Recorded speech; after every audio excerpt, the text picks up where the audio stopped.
Hello, welcome to an episode of Workground TV. In this session, we ask ourselves, who is our audience?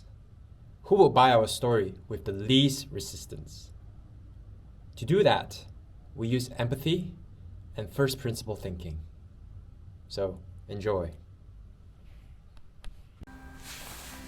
The core idea is you can take any business in the world and plot it like this. So you have utility, you have social capital, And entertainment.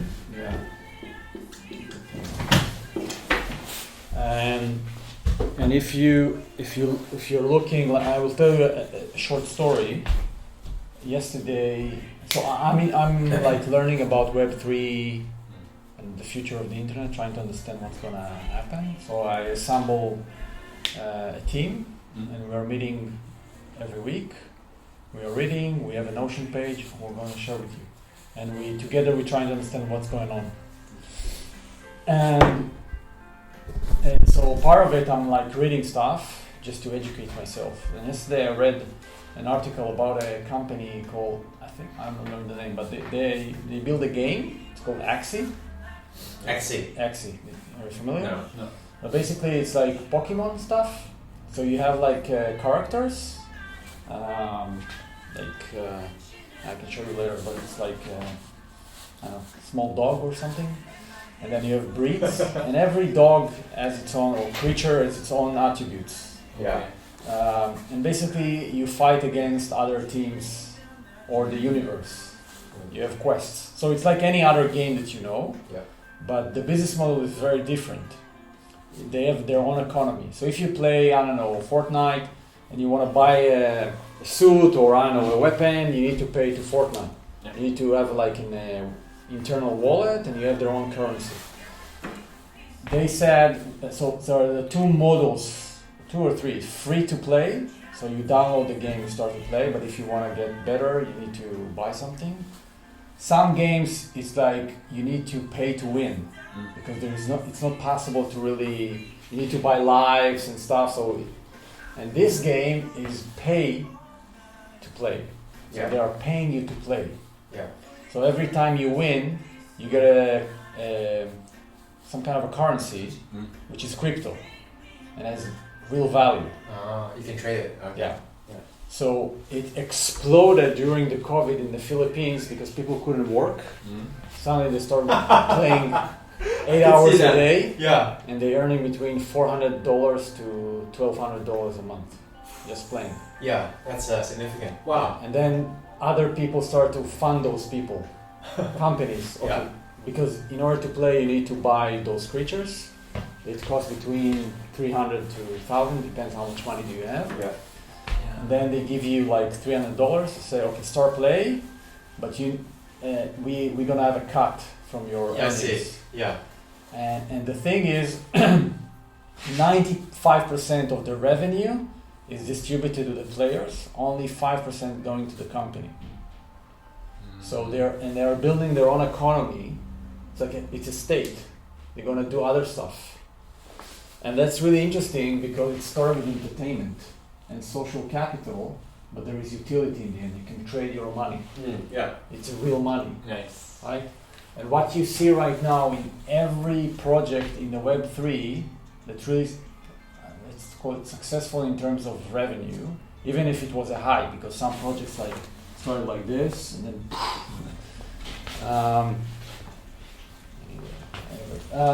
they start with entertainment and a lot of social capital. Wait a second.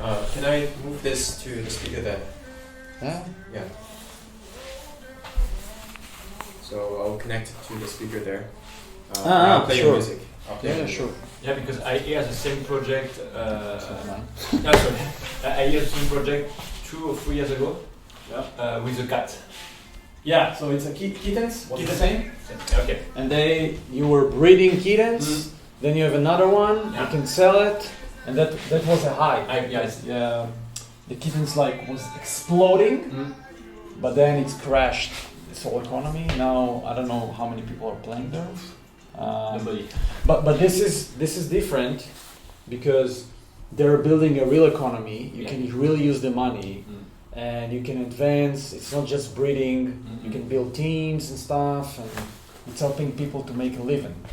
Now, I'm not arguing about if it's morally right or wrong. It's not about that. It's about what you see, that a lot of things that are starting that look like a game or a toy, and the economy is a little bit broken. But this is the starting point for any new innovation. Like looks, like think about Airbnb. Okay, this is weird, right? It's the same point where we are. Okay, this is weird. A lot of people say, this is weird. Like I'm gonna stay somebody's home and work there. Like, but 2-3 years from now, that will be like every week you will be somewhere else just for fun, or every month at least one visit. If you go to another city, you say, okay, I need to work somewhere. Co-working space. It's a monthly fee. I'm not gonna pay. Okay, let's find who is interesting in the city. Ming. Okay, let's visit Ming. Right? They also have the same words as well. I would say.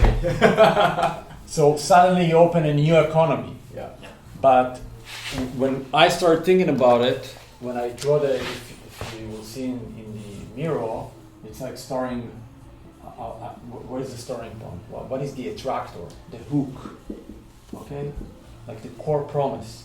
And I thought it's utility, like rent your room or find whatever. And then I realized, no, we need to play on the social status. Yeah. First, of course, there will be utility, but that's less powerful than saying, Boris, you can stay 6 hours in the head of engineering of Uber and meet him. Wow, this is really huge, right? There is no way you can meet those people in LinkedIn or maybe Meetup, but this is intimacy. This is really, really strong. Yeah, it's sure. Yeah, I want to highlight that all the alternatives like meetups or LinkedIn or co-working space is that you do not know who you're going to meet. Yeah. That's the problem, right? Yeah. And that prevents you from taking the first step in the first place because you are not sure. It's too much work to find out who you want to meet. And maybe we can just reverse the same point because it's a guess to asking for it's person like me. I have a place to rent for someone and I put my knowledge on the balance. But maybe we just say I want to be a guest and I want to meet this type of persons. Yeah. And some person pick me and discover where I'm not sure because sometimes I don't know if I can find the people in Amsterdam or in Rotterdam. So maybe I just put my wish to meet someone in software development and someone with software development with a place. Say, come at my place. Like you will say, okay, come to see me. Yeah. So invite people and not just propose a place. So I think that's where the promise. Yeah. How do you present the idea? Which kind of story you're going to tell? Because in the end, the product is the same. Like you're going to stay somewhere, right? It's not complicated in the way of like we're not offering like a enterprise software B2B to do something. But how do you offer it? For whom? And what is his motivation? I think this is where, and that's why I spent like a few hours on this. Like you have for whom? For what? Yeah, of course, but this I call it like the promise, right? Promise. But in the end, he has motivation. So to fulfill something, you can call it job to be done, but a motivation could be also in job to be done. What I call it like this is it, like social, functional, emotional, attainment, something emotional. So where do you want to focus in the promise? And the promise is basically, could be a landing page, could be a pitch, right? Could be a present, could be a leaflet, could be a letter.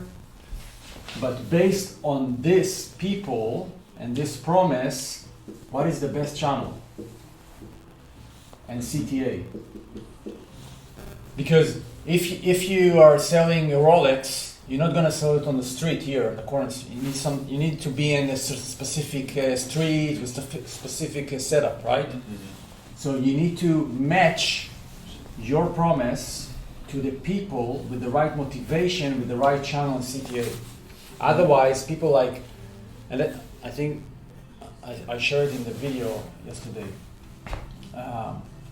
It's like using WhatsApp and Instagram. They both have messaging, but you're not using messaging. As if you want to message right now, Ming, you're not going to use Instagram. You're going to use WhatsApp. Although you know him and you probably talked or messaged in Instagram, you're not going to use it as the main channel to talk with him, because in Instagram, the messaging is around the picture, around the content. In WhatsApp is around the conversation. But it's the same app. It's weird, but it's different context. So that I think it's WhatsApp provide at the beginning cryptographic messaging. So you can normally it's secret. Yeah. Nobody can just read it without the code or without the access. Yeah. So it's dependent on the target, because people who was using WhatsApp before, it's just for keeping secret the conversation. Yeah. After it becoming a normal messaging like SMS or telephone. And our business is same, so maybe we can just, for me, I'm thinking for, say, right now people want to come at our house for social capital. But entertainment will follow. Yeah, because once you're here or somewhere else, you'll have fun, you'll have a nice conversation, maybe a nice coffee. You will be entertained. Maybe not in every visit, but this is like an outcome. But we cannot promise entertainment. It's not a game. Now, maybe could, but I don't know. I don't see it right now. We need to start with the social, which means. I think we can promise entertainment. Yeah, we can.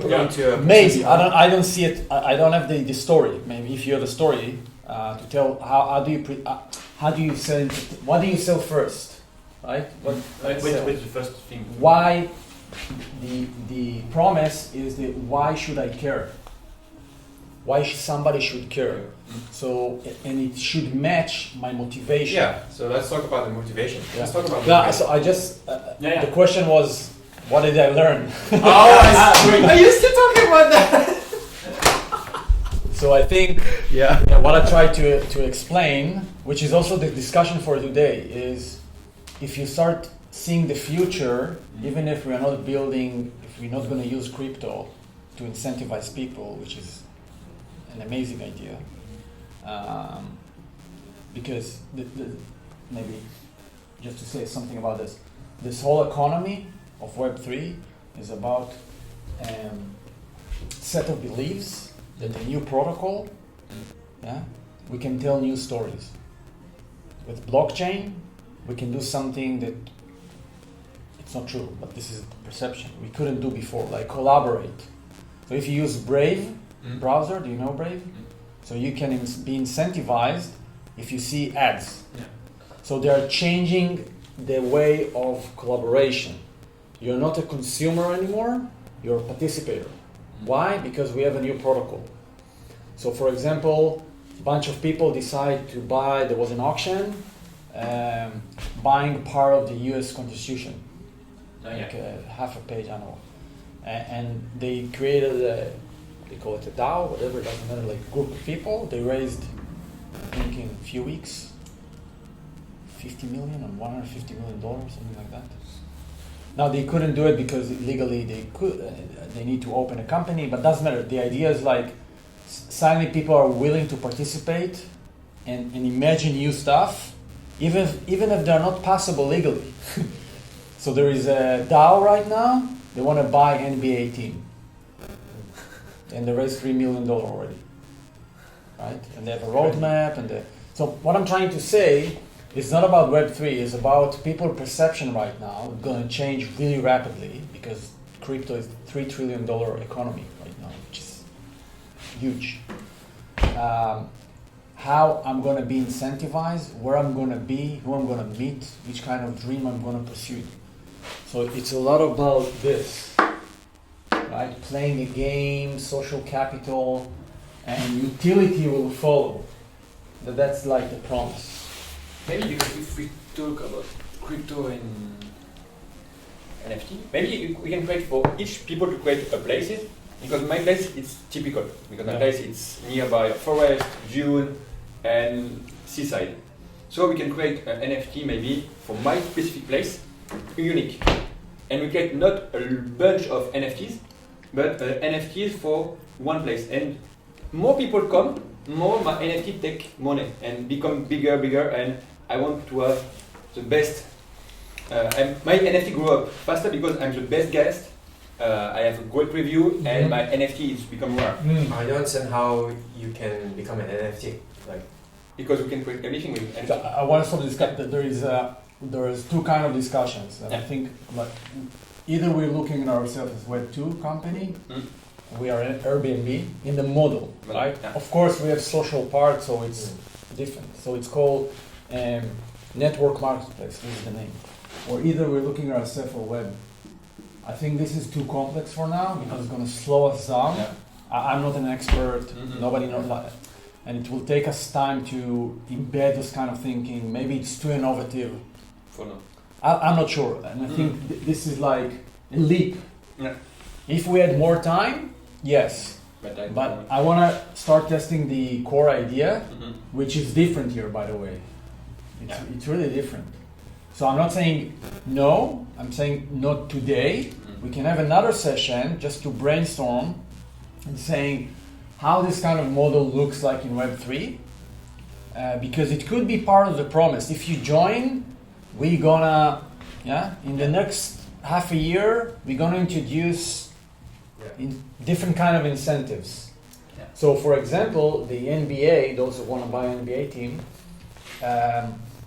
they have tickets, and each ticket tier has different value. And each ticket gives you the authority to do stuff inside this organization. So you have more voting power or stuff like that. So basically you buy an entrance to a party and you have a VIP access or a regular access. Or you can transfer, you can trade it. Yeah, you also can trade it. So it's an asset. Yeah, in the sense.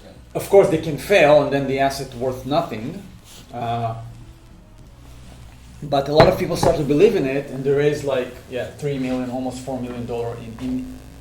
I think they raised $750 in 2 hours, and it's from people, not VC. There was no pitch. Now, I'm not saying could be a stunt behind this. I don't know. It's popular people. I don't know, but the idea is. People are willing to take different kind of risks because they believe they will be incentivized in the near future in a model that didn't exist before. I agree. So what I'm trying to say, again, I'm coming back to our conversation, is what you will see more and more is this, which will create utility. And you don't start with the utility and you create this. And this is also more defensible. Because if you're building a community, it's not like, okay, I'm going to jump to another community. It's not that easy. Because it's a social network. You buy the connection, right? You're inside kind of this structure. So going out, you lose this. And if this is powerful, and here you have Ming, and head of engineering at Uber, and a co-founder of another startup, so you want to be here. This is what we build. We're not building utility. Utility is the mean to have an excuse to people to meet. And the outcome of this, you're building a thriving communities because people start to know each other. So they're going to care about the environment. There is a social benefit here. And I think this is going to be part of our manifesto. Yeah, you're going to meet Ming. It's going to be fun. You're going to meet more people. But in the end, if we have enough in a neighborhood, suddenly the neighborhood can become more secure. You are more familiar with the people. So there is a social benefit here, which this is, I think, the big impact. It's true. Okay, so I'm going back to the question: what did I learn? I think when I'm looking at Web3 and what's being built right now, it's changed my mind from focusing on utility to focusing on social capital because I don't see the entertainment yet as a main CTA.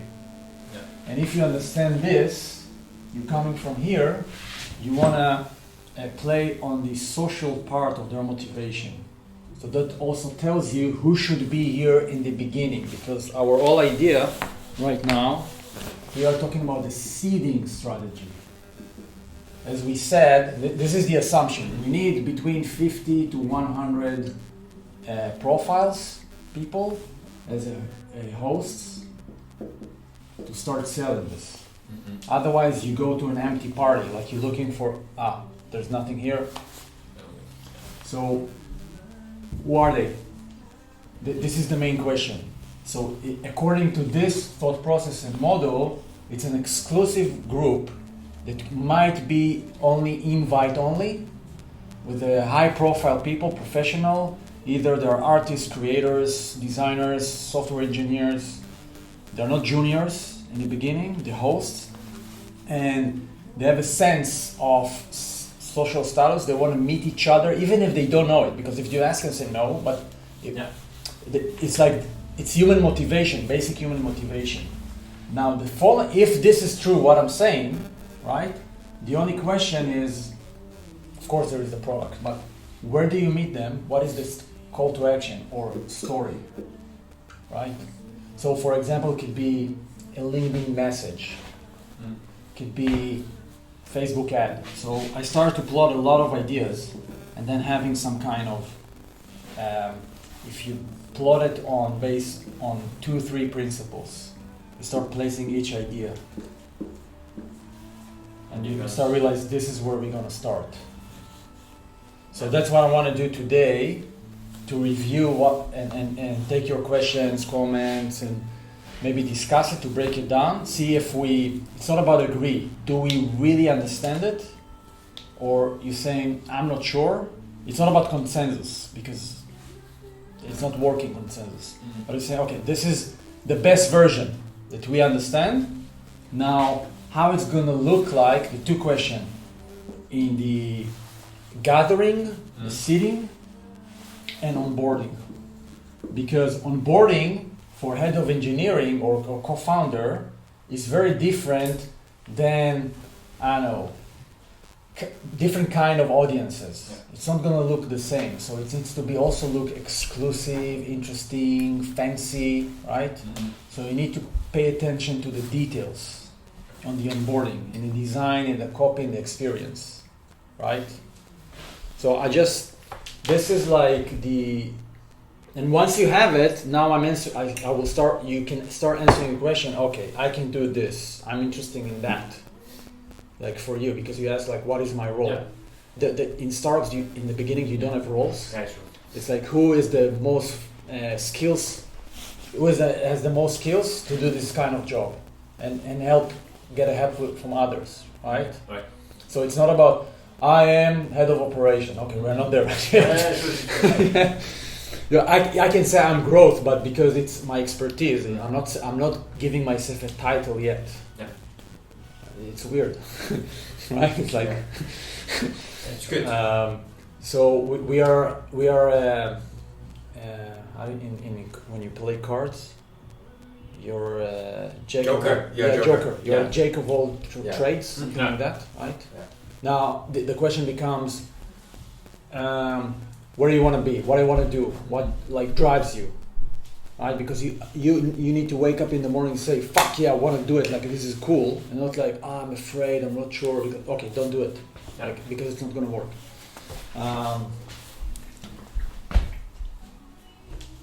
Yeah, so this is my long answer to the short one. What did I learn? Is about this. Yeah, so I'll summarize. You basically learn about the successes of Web3 companies currently happening, and you learn the philosophy underlying the success, and then you see how we can use it in Web2. So we apply the principle and the philosophy of Web3 to Web2. That's how you came up with the idea that we should not focus on utility, which is the traditional way of doing things, to move it up here. Yeah. Because there are a lot of exciting people who are looking forward. They're looking forward to the future, and they're motivated by the possibilities here. That's your thinking. So true. That's the summary. Yeah, it's a good summary. Yeah, and I can see all the relationship. It's very clear. We just need to focus on the starting point. Like I'm not sure. They're all independent, so it's hard to know which one to start first. Yeah. It's a gamble in the end, but it's an educated gamble, like based. That's why we need empathy. Whatever. And, okay. We're not gonna start with the audience that we don't know, that we don't understand, not knowing. Like we're gonna start with people like us. Yeah. That's the video that I shared from. Because it's easier, it's faster. And that's it. We need to think about efficiency because we are in a journey to start something. Like we have a lot of ideas and we start to eliminate, and then we got it. Like okay, this is the audience, this is the product, right? So we are here. Some kind of ideation, but not like crazy idea. Okay, let's knock on people's door. Okay, does it make sense in this model? Maybe. But if you take the all ideas, what is the most valuable, efficient, and makes sense for this audience, right? And then maybe it's knocking doors, but then you start asking questions. Do you knock on the right door? What will be the conversion rate? Mm-hmm. Because you don't know who is living here. Maybe it's your building and it's all young people. Okay, that makes sense, right? So it's about like focusing our effort on things that we believe will manifest as the great hosts that we are looking for. This is the thing. And if you think about the social, it also makes sense from the Maslow pyramid, because those people have all this, they're missing this part. And that's what we are offering. And we are very unique because this is physical and intimate relationship. Even if you're not going to be friends, this is offering you something that is rare in today's reality. Especially in COVID, like you don't see people. Especially new people, right? Even if you sit in co-working space, you will not build relationship. Yes. So, maybe for so. Okay, I want to share with you one video. It's 2 minutes, and then I would like maybe your take or comments before we start. Sure. Yeah. You would like to have a USB-C, your laptop charger, because I need to keep the Laptop? camera. Oh, yeah. This one? That's not your laptop charger. You're right. Wait, how it USB-C? Yeah, your laptop charger is USB-C, right? Yeah. You don't realize it. You fix your laptop? Yes, I replace it. It cost me 720 euros. Because it wasn't working, it was buggy. Every time I would do something, it just click on something, so I can't use it. Yeah.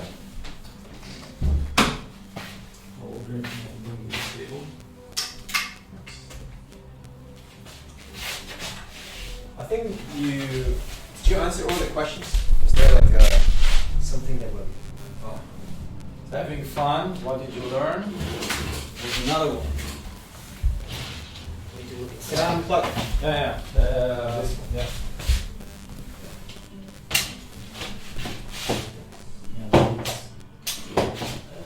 Safer.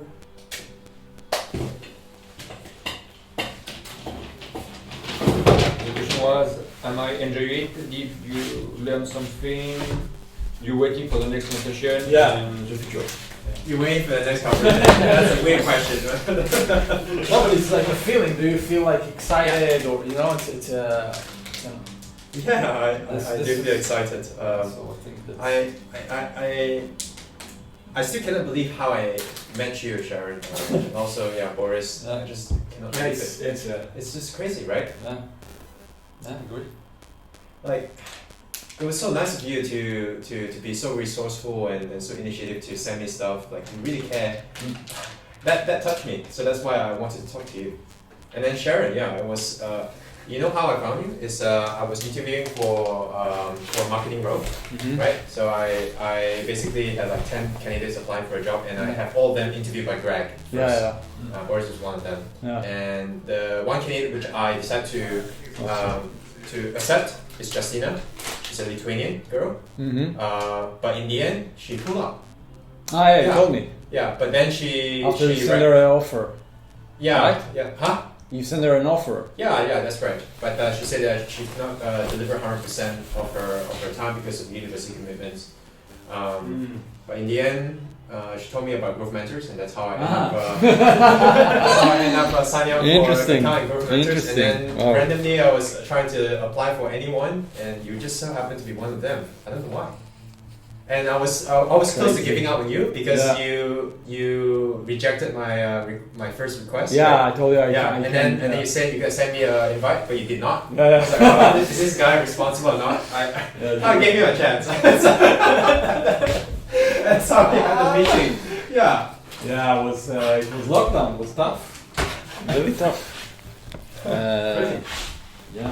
First principles. Okay. Yeah. Again, this is like, I don't know, huge for me. And then I think it's also important to reason from first principles rather than by analogy. So the normal way that we conduct our lives is we reason by analogy. We're doing this because it's like something else that was done, or it's like what other people are doing. Me too type ideas. Yeah, Slight iterations yeah. on a theme, and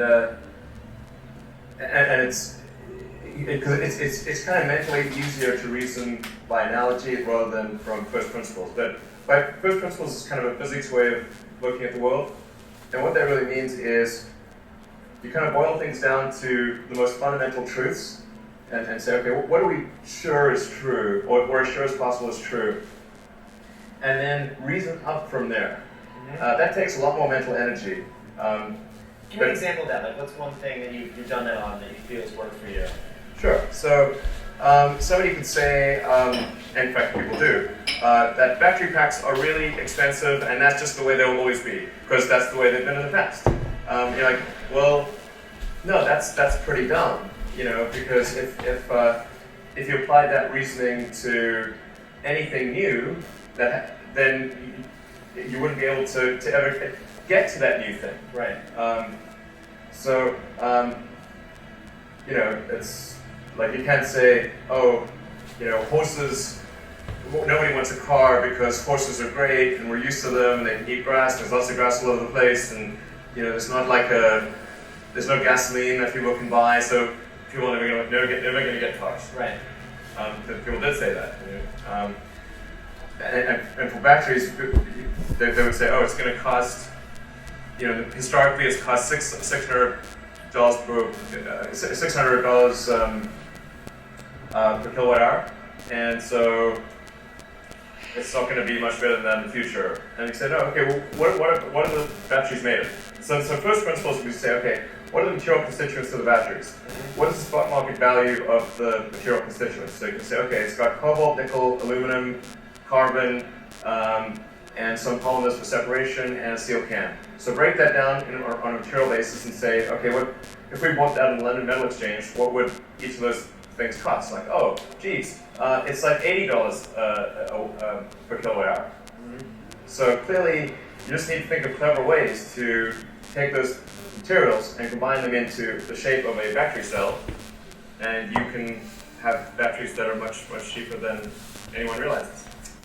Yeah, so I think what he said, it's really hard to listen to him. It's really smart, but in the end, how he takes something expensive. First of all, I just want to thank Elon for coming. Hungry. You didn't even have to. There's a delay. It took the bar race, it's $600, but if you break it down to the most fundamental parts, it's $80. So what's happening in between, that's the opportunity. But it's not about searching for the opportunity. This is the same thing like going for first principles, right?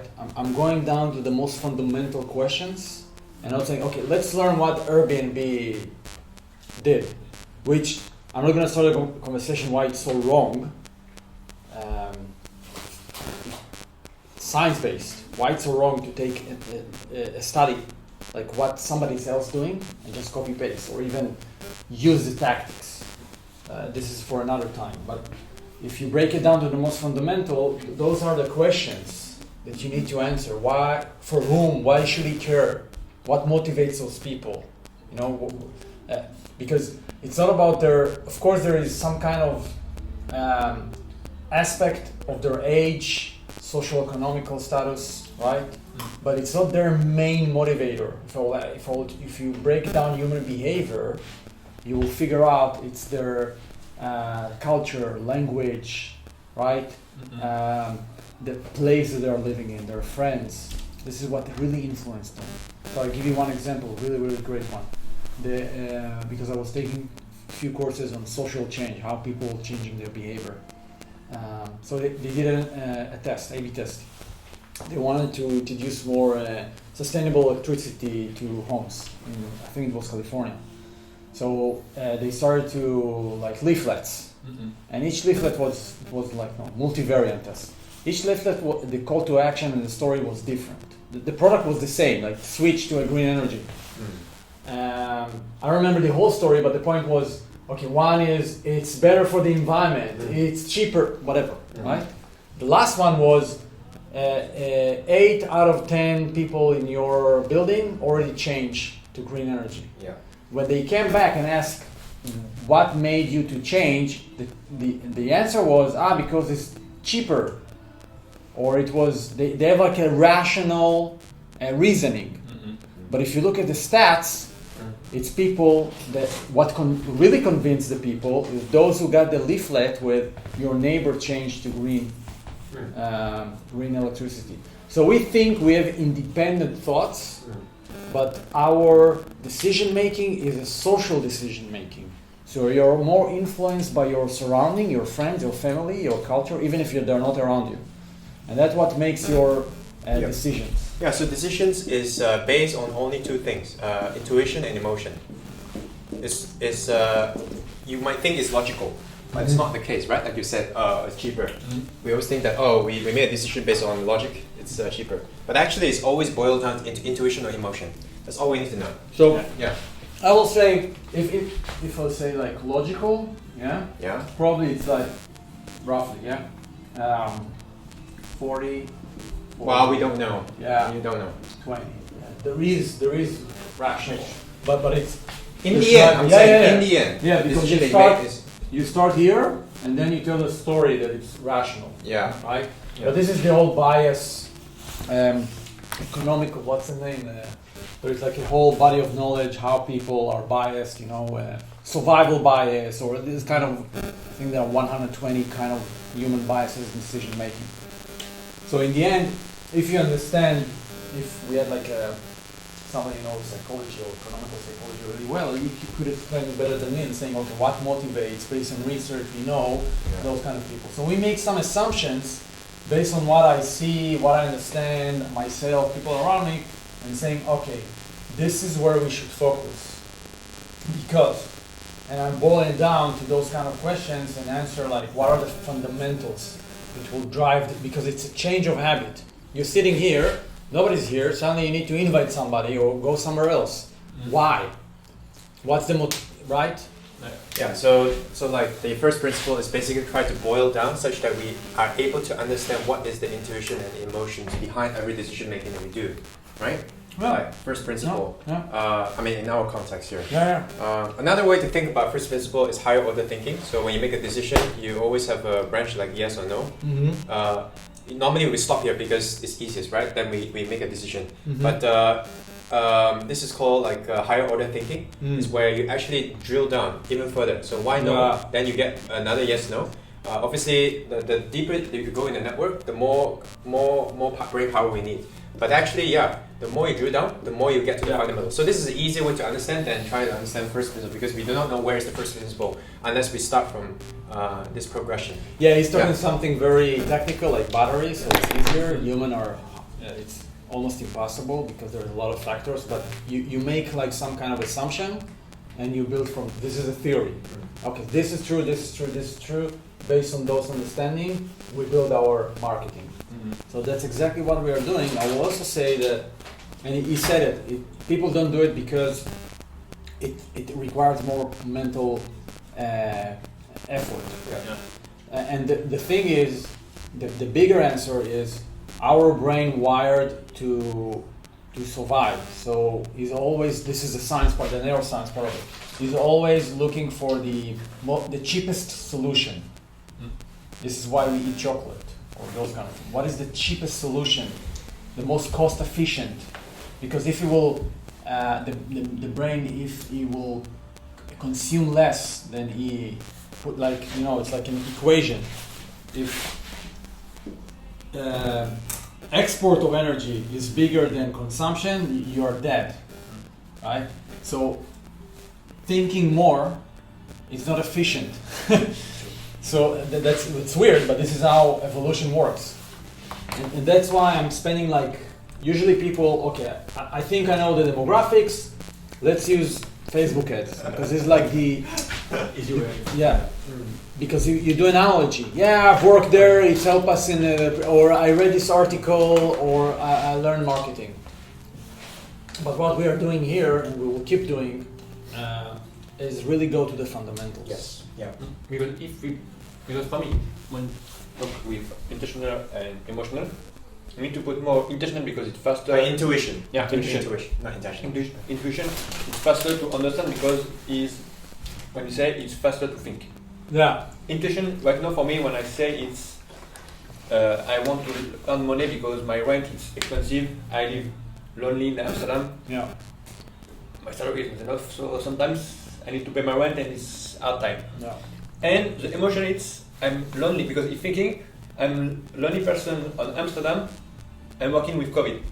So, no see my co-workers, I see nobody. Yeah. So it's difficult. So emotional is, I'm a solo person in big flats. Yeah. Yeah. So maybe if we put this and integrate a small part of don't be alone. So that's a great question. If I go back to the question, what is the CTA, or I call it like the core story. You can say, don't be alone. You can say, meet people like you. But the product is the same, but you address different kind of needs.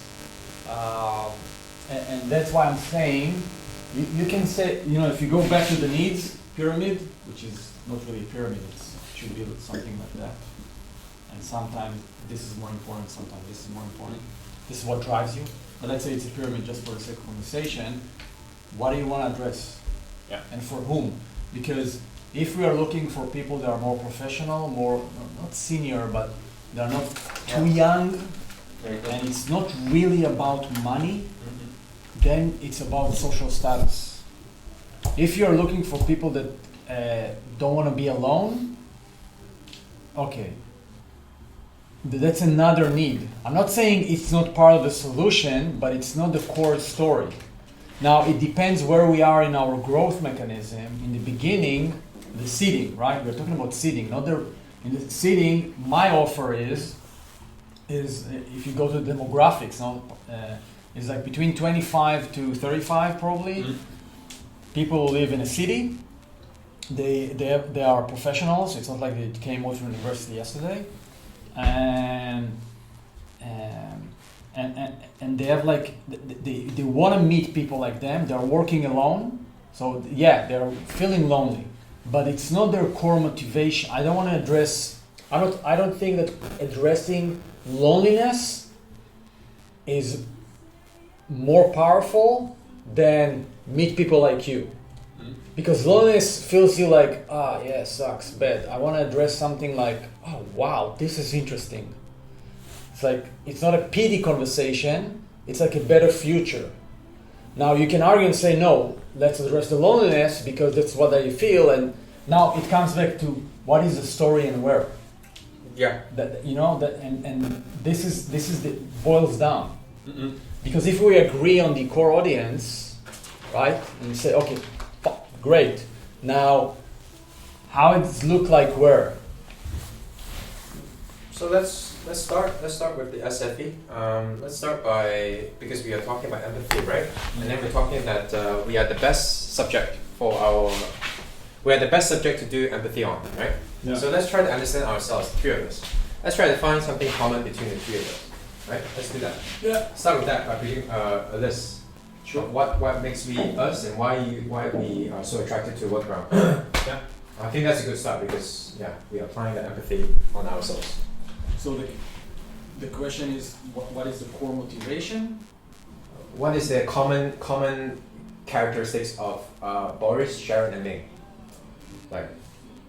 What do they share? So external observer who sees the three of us, what will they observe in us? Because from the common characteristic, then we can draw like why does this group of three does this. So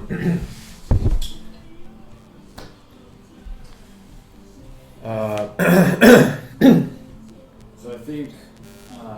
How are we gonna do this? Like, we're just gonna chat, right? Just talk and. Yeah, we No, can. We can take sticky notes and start writing, like with a pen, and then just put it there. And then Erase this. Let's erase it. I need to bring one.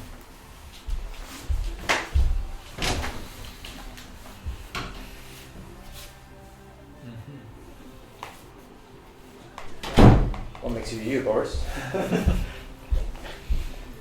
I think I had a thought about this, so I have a few bullet points to share. So yeah, the first one is that we enjoy learning something online. So for example, watching a YouTube video of Elon Musk talking is something that we do. You know, like we search for something to learn new, always online. So we are very online-oriented people, right?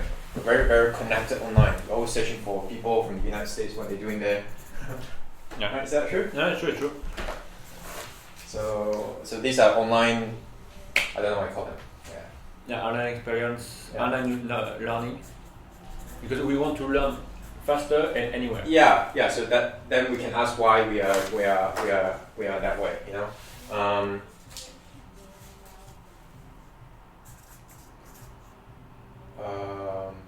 Also, we are the kind of people who actually enjoy putting ourselves out there online. So we don't mind sharing details about, let's say, I am interested in this, I have passion in that online.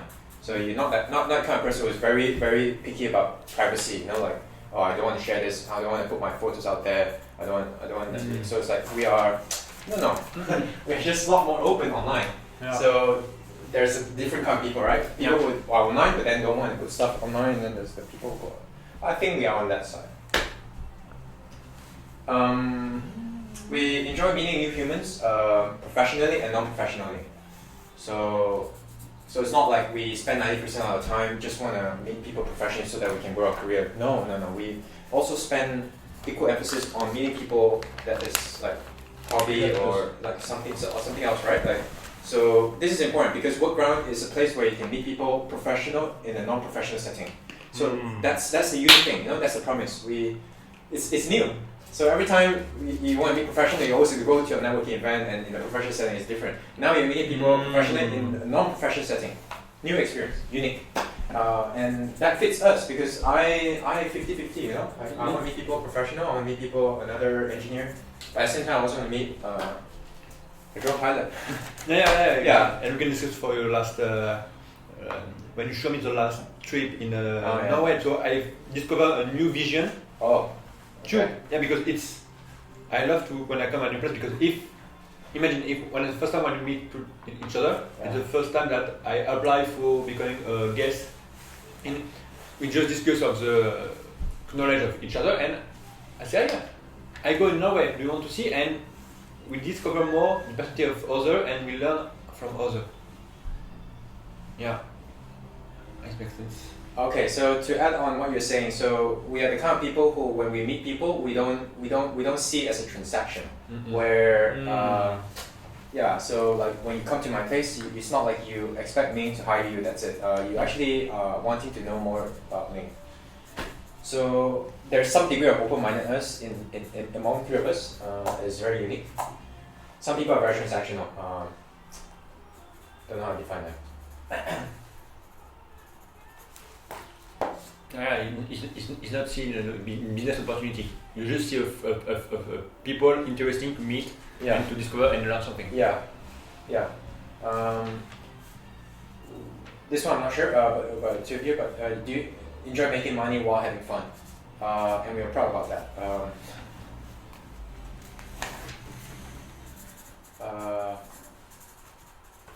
This is important because people who actually enjoy working while making money while having fun are the kinds of people you see in TikTok and YouTube. right? Creators. And it's very, very, very infectious. Not infectious. Very infectious. Okay, infectious when someone does it. Like Yeah, we that's want what. Yeah. inspire us. Huh? It's become people to inspire us to become to follow them for because we see them for enjoying the life, Yes. enjoying the life, and because work is part of the life. So we show them to enjoying. So we want to be a part of this life. So what we Yes. follow them on Yes, Twitter. that's right. That's right. And this is our catalyst for creating a viral story. And also, I create this equation. What we provide is unique experience, which is unique space plus unique human. That's what we can promise. Every booking you have is unique space plus unique human equals unique experience. That's what we promise. I'm not sure about you, but there are social capital.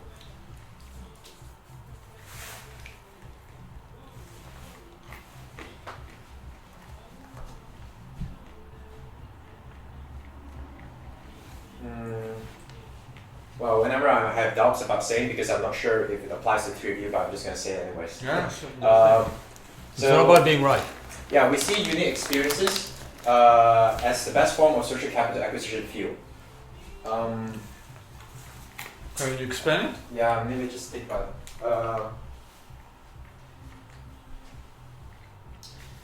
So I see social capital differently. So there's a social capital which you acquire by sharing a post on TikTok, and then you have 700,000 views of people you do not know. Mm-hmm. Versus acquiring social capital with a person that you talk to and have a meaningful conversation. That's different. There's two different social capital acquisition there. For me, I find that it's a lot more efficient for me to acquire social capital through that latter route, which is the Interesting.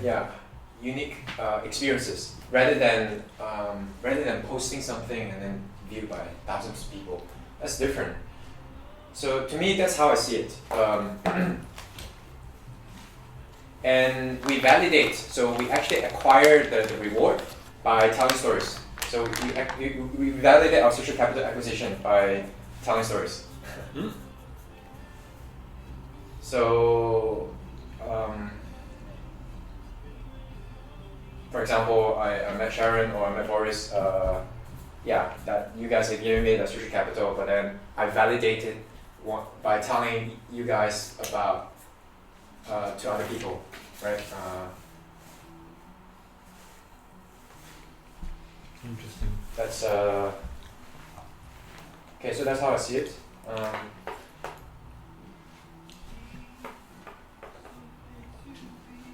That's it. That's all the thing I figure out about something common between the three of us. Obviously, we can talk about demographics, but I think that's a given. A piece of Yeah, because I'm going deep, right? This is all deep stuff. This grape is so delicious, so sweet. Yeah, it's really good, huh? Yeah.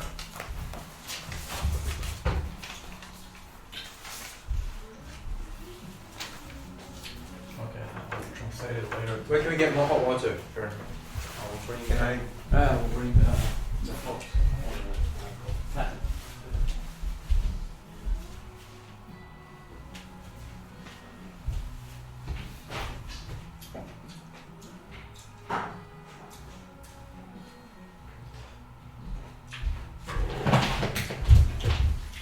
I think that we don't need to over-engineer it, by the way, because that's a good start. I don't think we are, like, the thing with startups in life, you're always wrong, by the way, always. Just the order of magnitude is keep changing while you're learning. So I'm asking myself, how far are we from the truth? Which doesn't exist, but let's say there is like, there is out there the perfect audience for this perfect experience, right? It exists, but we're not sure about it, so we have some kind of assumptions about ourselves, which I think is pretty fair. What will happen if I will pull the plug off just to put it here? It's fine. Yeah? Nothing will happen. Be back.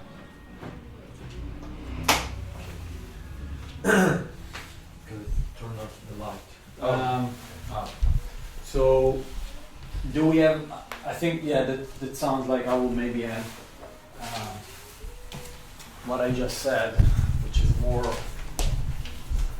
maybe like who we are. So it's creators,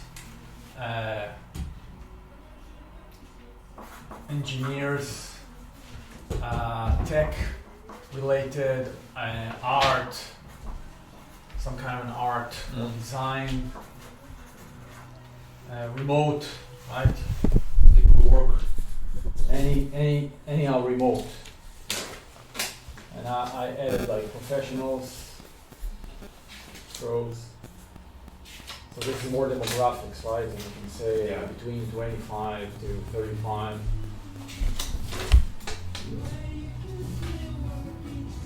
Okay. And then we have, this is more like the motivation. New people, there is a lot about new, right? New kind of social proof, which is physical. Seeking to learn, which is also new. And that's where we are. This is like online, I guess. This is again about this is more like openness, like making fun. Okay, this is how do we see work, right? Unique space. Okay, this is more about us, new experiences, and relationship driven. I'd say that this is like demographics,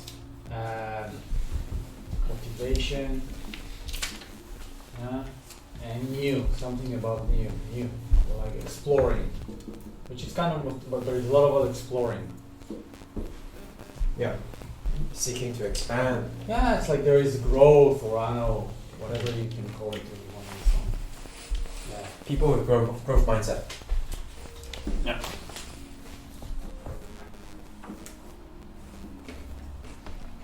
This is more about us, who we are. What do we provide on something? Okay.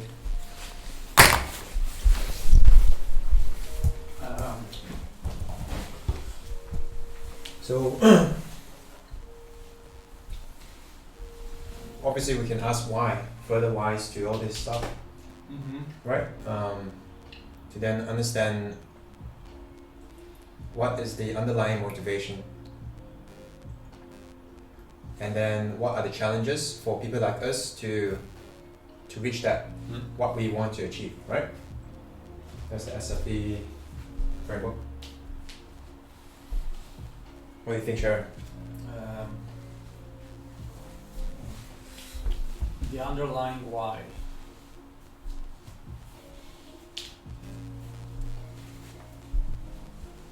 Maybe in the sake of innovation, sometimes it's smart to write your own thoughts and then to share them, because we can influence each other. Okay. So let's ask a question, give it 1 minute, and then everybody will give their answers. So the underlying why, this is the question of the motivation.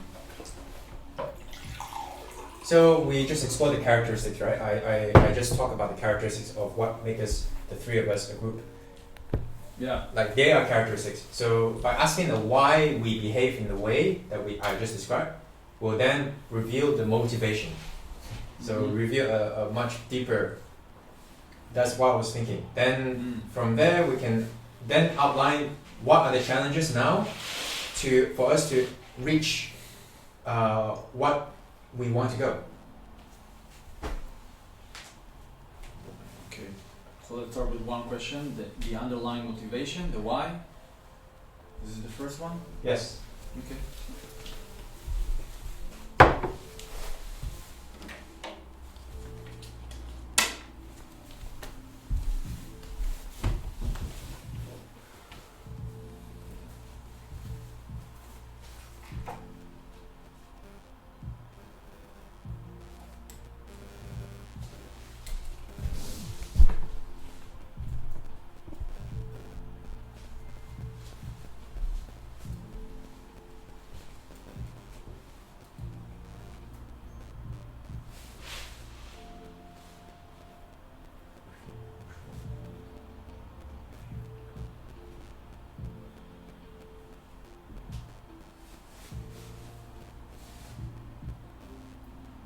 why do we behave the way we behave that make us stick together as a group?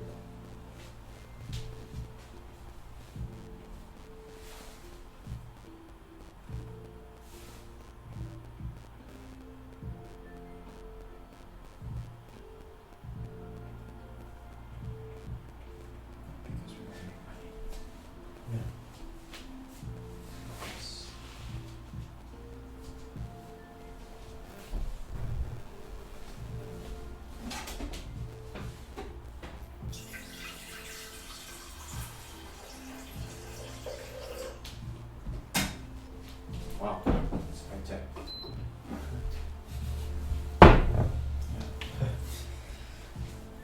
Usually they drink 80 degrees, 100. Because also some teas, I see. high-end teas, it's 80 degrees.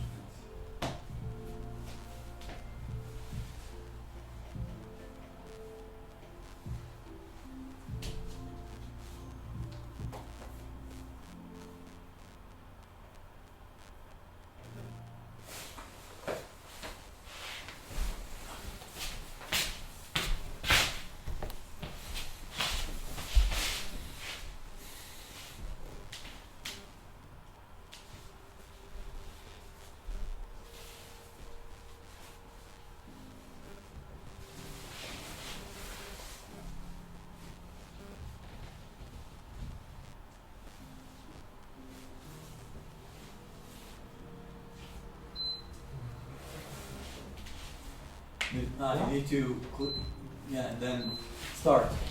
Oh, yeah, this one. No, this one, right?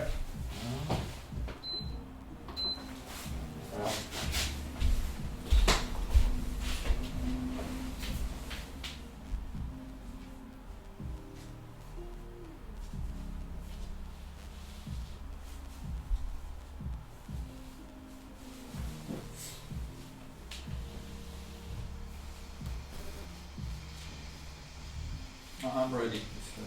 Yeah, go ahead. I I'm need ready to for add on.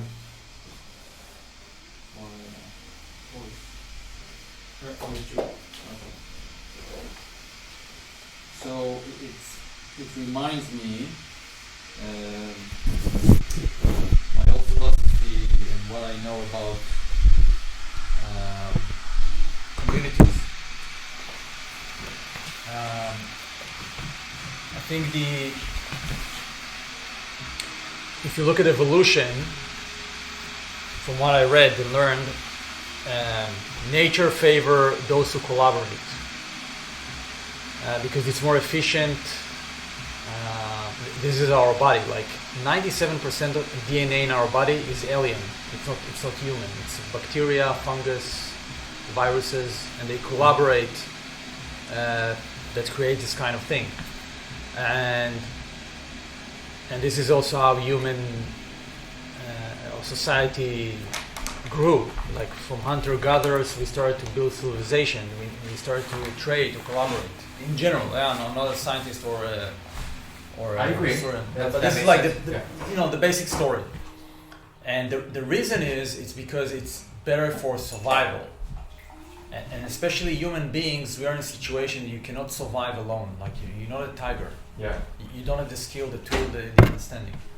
It's like you will always need to be part of a group of people. And if you think about it, a group of people, what connects them is shared story, values, sense of direction. This is the core principles of a tribe, community. And you don't want to be left alone, because if you're gonna be left alone, you're gonna be dead.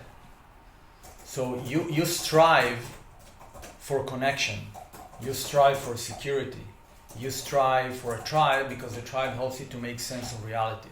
What's happening out there? Where's the food? Right? And again, I'm coming back to Maslow. The higher end is like I feel alive. It's not only about survival. I can actualize myself, I can explore the world, I can experience, and the tribe helps me to do that because I don't need to only take care of the food and growing kids or to, take care of my shelter. Yeah. So new experiences were born because we were free from survival, so we can explore the world. This is the core and the essence of what is community. And what you see right now in the world, we don't have community because it's broken down by a lot of reasons. When I was a kid, you knew all your neighbors. You don't have a really sense of, by the way, community is local. It's not online. Community is somebody that you really know. So we lost because of economic forces also. Everything is transactional. So you know somebody because he's working in a supermarket and he's like just giving you the stuff, whatever. Yeah. But deep inside, we care about feel connected, being valued. If we are valued, it means we're gonna survive because somebody cares about what we have to say, to give. Otherwise, we're gonna die. We need to be secure, so trust, you can say, and have some kind of meaning, what's happening out there.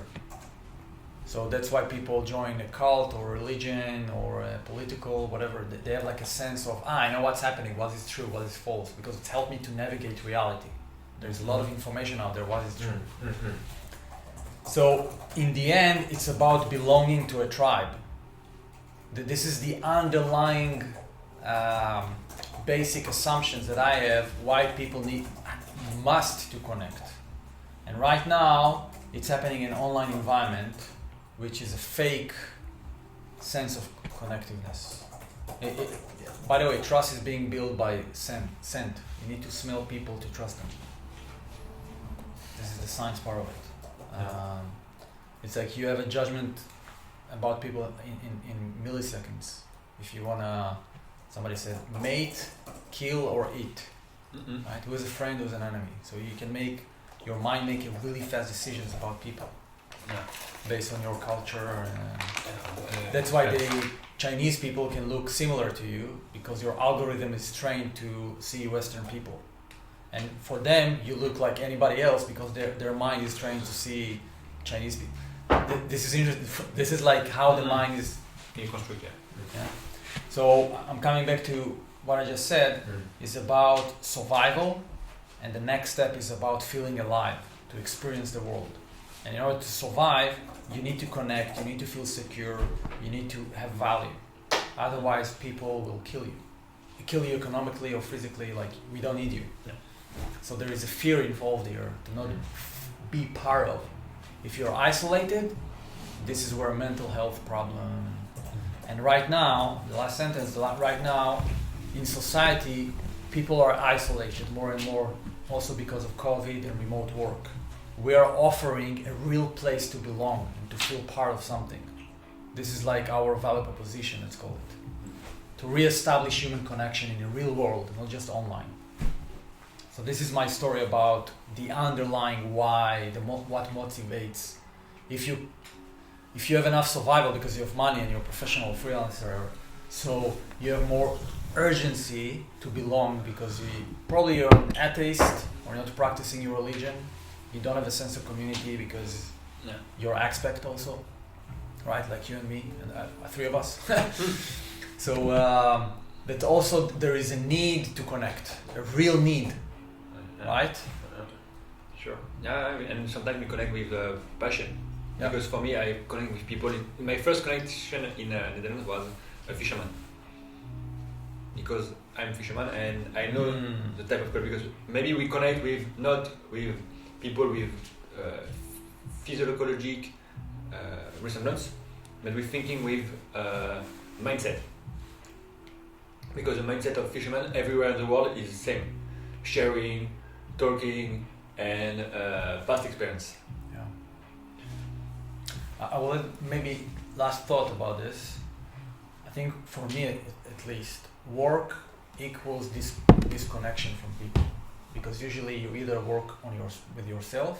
What equals disconnection from people? Yeah. Because if I look at my previous work, most of the discussions, especially if you don't have a kitchen or something to you don't spend time with the people.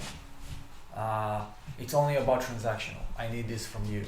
In a remote is even to the extreme, because you don't have this kind of let's drink a coffee together, let's eat lunch. Yeah. So an example for this research that I read, if you put a coffee machine in an office, there will be more innovative ideas, because informal discussions increase innovation. That's true. Because relationship is being built, trust, people start to talk about their life.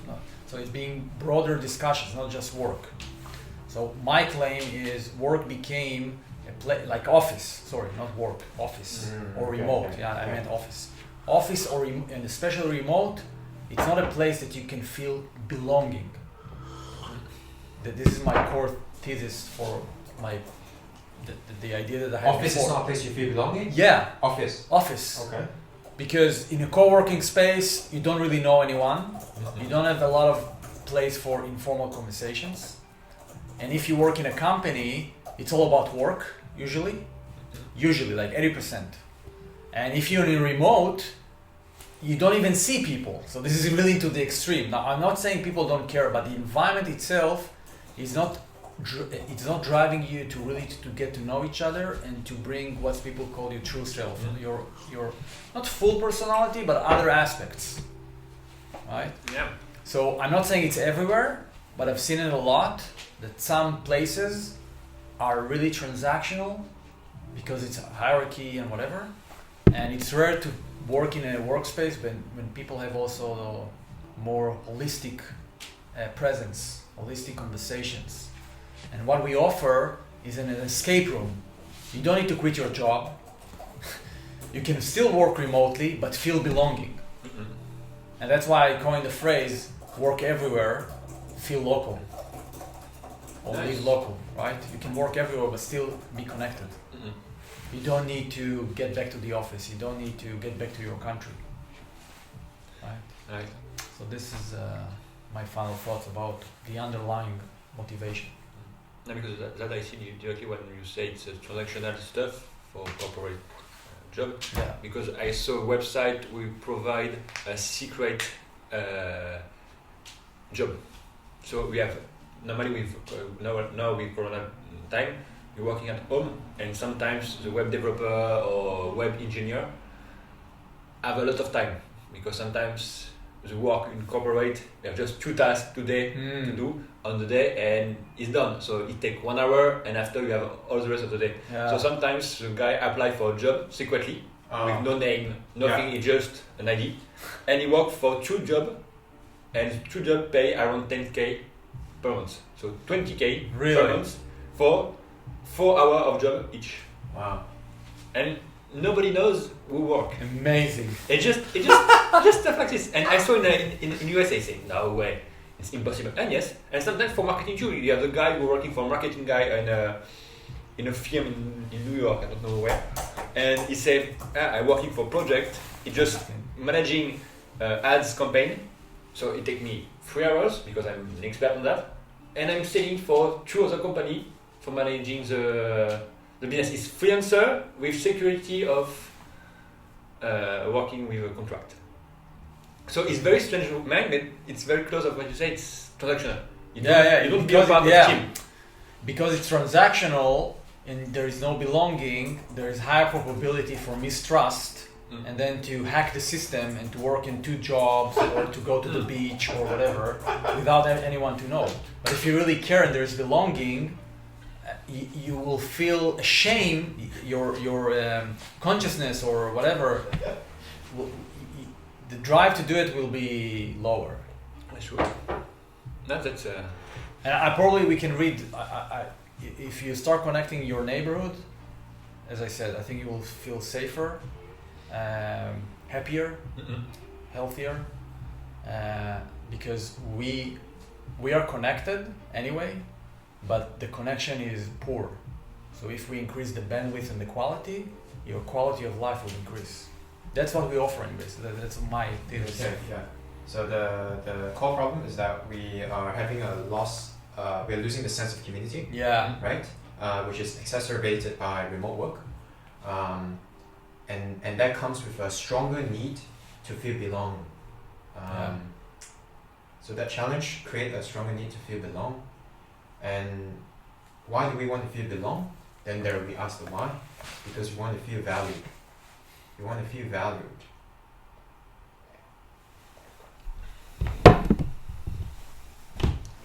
Then like you said, to feel alive. To feel alive is a subjective term.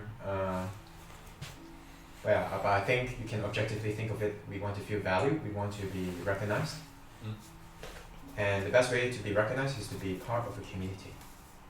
Recognition is important. And I think what you just said just add a new thought that in the new world, in the old world, belonging is survival.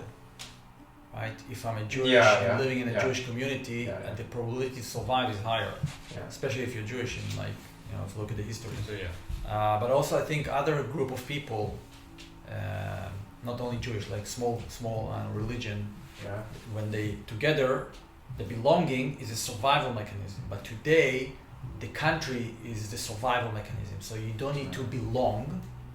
This is being taken care of as granted. You have police, you have military, you have rules, you have lawyers. So now the belonging is here, right? The psychological need to feel that I'm part of, that I'm being valued, which is more storytelling than reality. And that's I think what Trump and also Barack Obama were playing on, is a set of new beliefs. That if I say it out loud, and I'm just sparking something already exists in people, like a fear or a new future, whatever.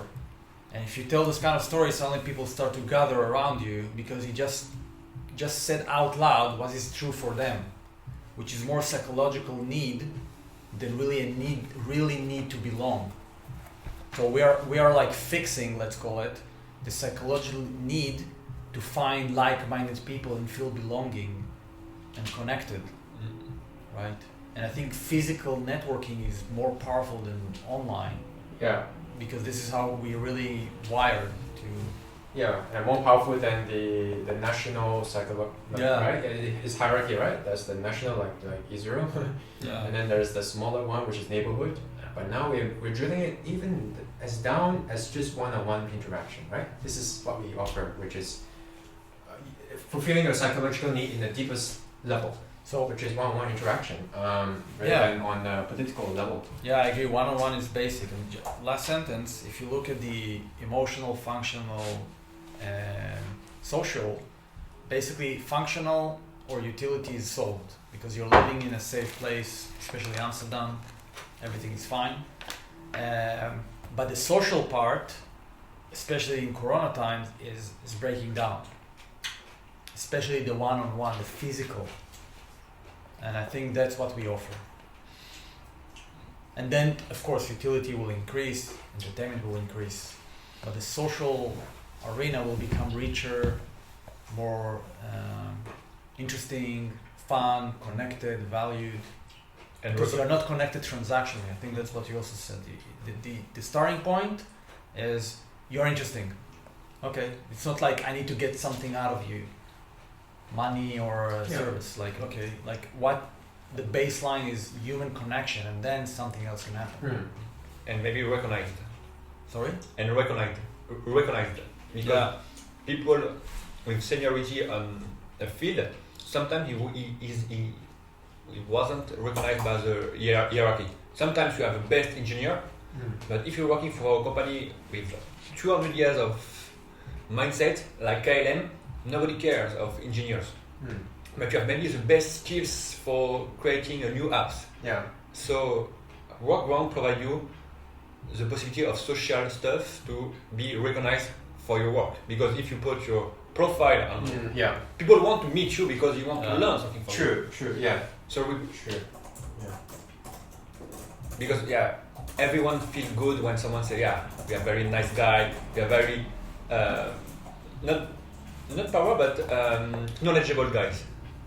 Because I see you, Friday evening when I left you, I go to search my wife at work, and she has a new co-workers, and she's a wife of around 30 years old, and after just a quick chat of 5 minutes, Monday morning, my wife said, my new co-worker said, you are a very nice guy, you look like very fancy, very cool, and he just enjoyed me, it's like, okay, maybe I'm a good guy because sometimes when you go on the life, people just yelling on you. You have a bad day, a bad coworker sometimes, and sometimes people say, "Yeah, but nice guy." He's just feeling you better. So I think we can just put more value on the feeling to reshape people on the feeling, because right now with Corona we have no feeling. We just wake up, connection, deconnection, sleep. Yeah, true. This is true. So if we put life and value, but where find people? Yeah, Workground is a platform for you to get the recognition that you deserve.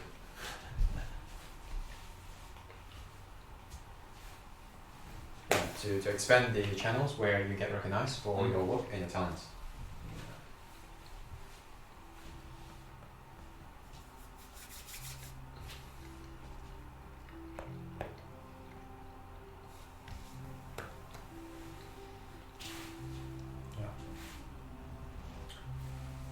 We also have to, we do know that when Corona is over, obviously dynamics will change, and there will be substantial people who's going to return to office, adopting hybrid ways of working.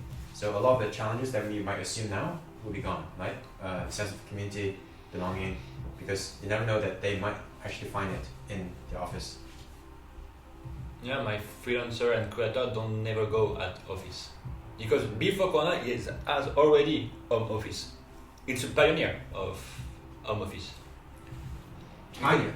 It's a pioneer of people working at home. It's a pioneer, the guy we working for a YouTube channel. We have filmmaking, graphists, people They working never, for arts. yeah. He Even never go out. before they, yeah.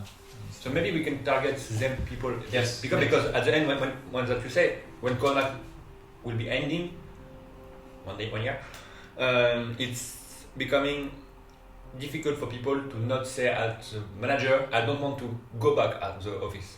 Because the manager say, no, it's over, everyone need to go No, back. but I think a lot of good companies will say the new standard is hybrid. Yeah. Anyway, because they see the value, reducing cost, people commuting, and all. It will. This has changed work everywhere, and a lot of companies, new startups, will adopt the idea of remote first, or more remote than office, or there is no office, right? Because then you have more access to talent. You have a lot of things that you can't do when you're in office. So I think hybrid is better. Only remote, there's a lot of struggles.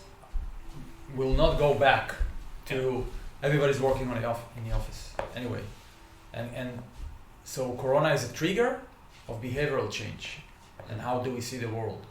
So I'm not worried if tomorrow is no Corona, we don't have a business model. No. That's not what I think. No. Okay. No. Because we also have to, I believe that increasingly all of us will become freelancers at some point. Then there's no office to go. Sure. Yeah. So that's why I believe. So there's reversing trends. Fine, we might lose some, yeah, but we will gain more. Okay. It's very clear. I think your summary was very clear. You want to say something, Yeah. Boris, or? Yeah, because for me, when I notice for why, it's find money, because young people like me, you always find money for becoming on life. Meet people, because sometimes I'm lonely guys. I arrive in the country with no connection. I have just my family and no connections, but it's poor connection. So I need to meet new people, because all my people that I know in Amsterdam, it's people that are working before Corona. And when I become a freelancer, I don't meet any new people. So it's more difficult as a freelancer to meet new people if I don't go on WeWork on different events. It's also important to note that you're a foreigner here. Yeah. 3 of us are foreigners here. So that is the point. So your need to should be in the demographics. I think foreigners will buy the idea. Expat people will buy the idea faster than local. Yeah, they do. Yeah, that's right. So they put in the demographics. Like freelancers, expats. For me, it's golden. Like once a week, twice a week, to go somewhere else to meet someone and to work. even for 4 hours. If it's across the street, this is perfect. Sure. Really? Definitely. And that's why I believe in the first part of main project, because for me, when I research a co-working place, expensive as fuck. Yeah. No place. Because in Amsterdam, find a co-working place right now is very, very difficult, and That's also important. and it's another open space. I left my open space in the big tower in Amsterdam for going back in a co-working space with open office mindset. No, I'm doing something wrong. I just become. I earn less money with the same problem: noise, no life balance, and I don't know nobody. This is important because I never worked as a freelancer in an open space, always at home. What do you see as the main pains working in like if I will tell you, okay, pay 300 monthly because otherwise you can't, you need to, let's say, I don't know, 2 options, okay? You have a fixture, I think the minimum is like 300, 350, not including VAT, or a hot chair, 250. You have experience. What's really annoying, bothering people choosing those solutions? For me, hot chair is nice when you have the possibility to trip everywhere on the world. Because hot chair, you don't give a shit about your place, because someday you are in Amsterdam, next day you go in Rotterdam, maybe in 1 week you go in Dubai, and every day it's turning. So you just pay a membership to be a part of a community everywhere on the world, and that's it's a community, because we work, it's a community everywhere in the world. With American Express, we have access. We work everywhere, and we meet people everywhere with the same mindset, because we work, it's oriented business mindset. It's not creative mindset. If you want to be a creative, don't go out. We work. I see. Why? Because it's people to. It's expensive. We work. It's expensive. Yeah, 300 euros. Yeah, and it's a minimum. Minimum. Because every time you have the fees for fees and fees and fees.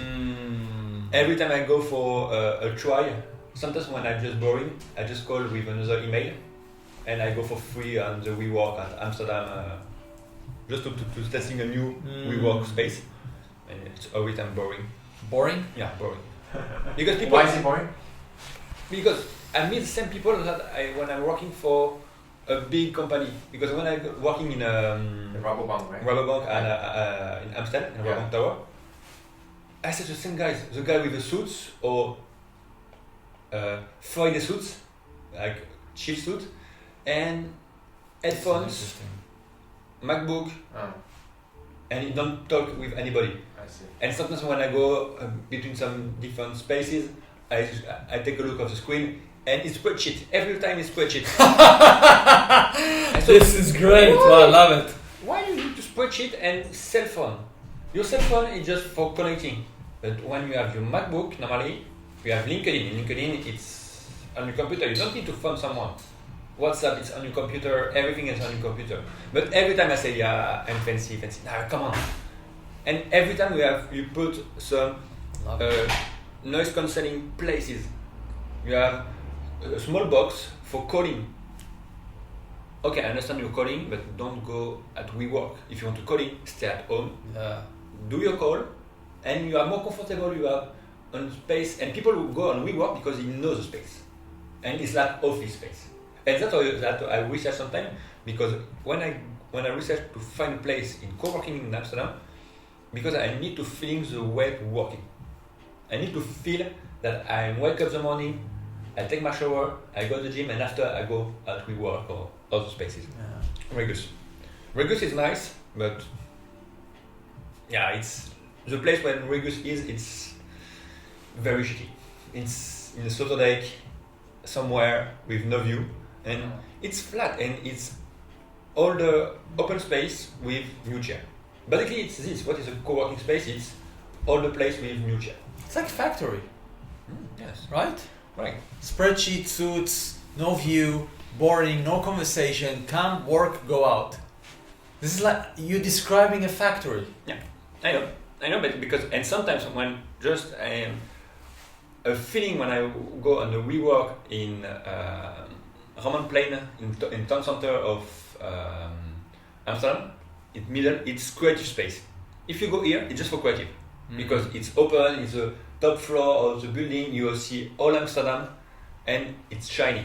Where is it? In the middle of Amsterdam, I don't remember the name. It's a big problem with the name.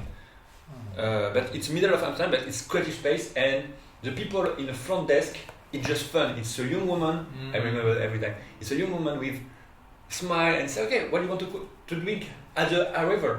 And when I arrived, I said, yeah, do you want coffee? Okay. Hosting. Yeah, it's people to. I become feeling like a part of something, like a host, a real host, not someone to just pay a part of a subscription and go for just have a chair. And So that's what you're looking for. yeah, that I'm looking for feeling, for know someone. If I go on to work, because when what I love to work with my previous job at Wish, when I working for Wish, it was a co-working space. It went an office in WeWork. It was nice. It's here in Egenhard. It was nice. People, when I say spreadsheet, suits. Sometimes a guy with gym pants, fancy top like Balenciaga or something like. I say maybe you have a coach for entrepreneur, for the fancy guy who's just coaching a newbie on the business, and maybe it's good. But why you need to go and WeWork? I don't know why. Because I never, when I start to speak with someone on WeWork, he said, yeah, I'm working. Okay, you're working? Yeah, that's the problem. It's a problem. Yeah. That's why I go for co-working, sometimes meeting. And I saw some in Amsterdam Tower. We have 2 or 3 different co-working space, and it's you become a part of community. You have Friday events, weekend events, but it's very creative people here. But it's close one. To becoming a part of this co-working, you need to accept some interviews. The community need to agree to becoming a part of the community, and you need to have a place. Explosive. I think we wrote creative, right? Creator. Yeah, creator. Creative. But the mindset looked like fun, but I never passed the first asset. Mindset's fun. Yeah. Mindset fun. We need to add this, the fun part. I think you talked about a lot about the experience. Yeah, the experience is very important. And like-minded people. And like, if I will summarize it, because it's really interesting what you said, there is the experience, it's not the people, it's the because it can be different in a different space. It's about like work only. Yeah. Right? And what you're saying, and fees, like but you're saying you can have a different kind of experience, creative people, which is a creative environment, sense of community, and it's exclusive. Well, it's exactly what Yeah. Workground is doing, but then we are scaling it. We are scaling it and deepen the experience, right? That's true. Yeah. Make it even easier. Yeah. Because it's good. Because if I was not a part of Workground right now, if you offer a part for me to say, okay, come in Amsterdam, you have a place with nice whiteboard. I love whiteboard too. Just come, do your work, and if you want to discuss about something in growth, because you want to develop your growth mindset, because definitely just 2 hours in the last Friday, I just changed my mind for everything in growth. It's not just a part of growth on top funnel with just hard acquisition. It's just thinking different with a lot of behind what's becoming a growth. Because from everywhere and every time when you're learning growth, it's after the process. So you are hired for doing something, not thinking. Now the growth, it's thinking. And that's what I learned in the first part, but everyone to teach me after, do it, not thinking. Yeah. And when I talk to you for 2 hours, just 2 hours, and Yeah. we're working together, I say, okay, I need to think differently Yeah. and do some different research. So for me, I can just apply for becoming a part of a community. Like, I don't want to learn something in software development in my next year, because for me it's not my goal. But my goal for this year is to increase my skills in growth. I can connect with people in growth seniority and growth mindset. So for me, the payment is not totally important. If Famous? No, it's not the payment. The Oh, the payment. payment. Oh, I see. I need to go to the toilet.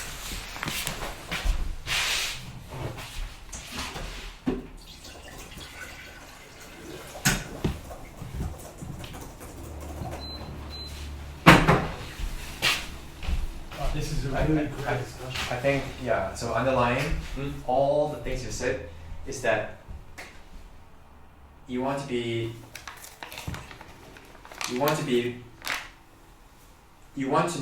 part of a community where it's easy to find like-minded individuals. Yeah. Because only in a community that you can easily find who you want to find. That's your drive to want to be part of a small little community, which you hope to find in co-working space, but it's hard. And by knowing which community you join, you can find that individual that you want to meet. So it's all about trying to filter, like out of all these people, how can I best find the people that I really want to connect? And the way how your brain works is that you find a community which already has the network of people that already narrow down the kind of people you want to meet. Yeah. And the problem is, when you say brainwash, or you need to find a community that you, not people to enlarge your knowledge, just like you. That's why we work for a company that not we believe that we know it's solid company. Because when you go for when I'm starting to find a job, I don't start to find a job with a company to just start with 2 people in somewhere with no future. Maybe we don't know what's happening, so we don't feel secure. But freelancer is the same. When we start with freelancer, sometimes for the all advice that I see on every website is starting with 6 months of expense on your back. But yes, because you feel afraid, so that I reconnect with what you said. To become afraid is difficult. So if I go for someone with best experience on freelance, maybe it's a freelancer it's a musician producer, but freelancer. He knows what is the error of the junior, and I can see how he manage the time. Because when I'm working with him, I saw, okay, around 9 he's starting to just coding, to just manage the email, everything. And after he's starting to just working for himself. And just go for 3 hours for free to just thinking difference. But I know it's a creative guy working on music, so he don't have the same problems as me for working for marketing. But I saw with this experience, I can manage my time not like a worker, but like a freelancer. It's a mindset. I need to learn the mindset for some different people. So for me, it's important too. Because in co-working, when I say it's open office for freelancer. You're working at 9 or you arrive at 10 and you leave far and far and far, or you can work for 5 hours and after you're going for your clients. But yeah, it's not a lie. You don't live. Because if you're going to become freelancer, you want to be, okay, it's 11, I'm done, I want to go outside and to play football with my friends. It's free to be a freelancer. Right now, at freelancer, sometimes you're working at 9 and you finish at 6, you say, oh, it's 6, I'm end. Why? If you finish your work at 4, left. It's a part of me for co-working, just recreate what I lost before. Recreate what you lost before. Yeah, because when I want to be a boss for myself, to earn my own money, but I feel insecure to go lonely. So what I want to recreate a space when I starting at 9 and finish at 6. that I think why a lot of, maybe it's overthinking, but when I saw a different people to working on co-working space, yeah, you arrive at 9, you have a rush at 9, and I don't see anybody left at 2. So yeah, maybe it's yeah, it makes sense, but so yeah, it's So you want to search for a small community? Yeah. Because it's easier for you to find like-minded individuals within that community. And the reason why you want to find like-minded individuals is because you want to feel, because you have a fear of doing things alone. sure. And you want to find the right person that will dispel that fear. Okay, I can see your motivation there. Freelancers like you. Yeah, I think freelancers will have more motivation to join because they are more insecure. Yeah. Yeah. And they need more belonging, and Yeah. if you're working in a company. And then they're always trying to search for that like-minded individual that will dispel that insecurity. And the best way is to find a small community that has the pool of people that they want to meet. So their problem is trying to find the person, and then also find out if this person is available or not. That's always a friction for them. So I think we need to add if you go really niche, Yeah. who has the most motivated drive to join is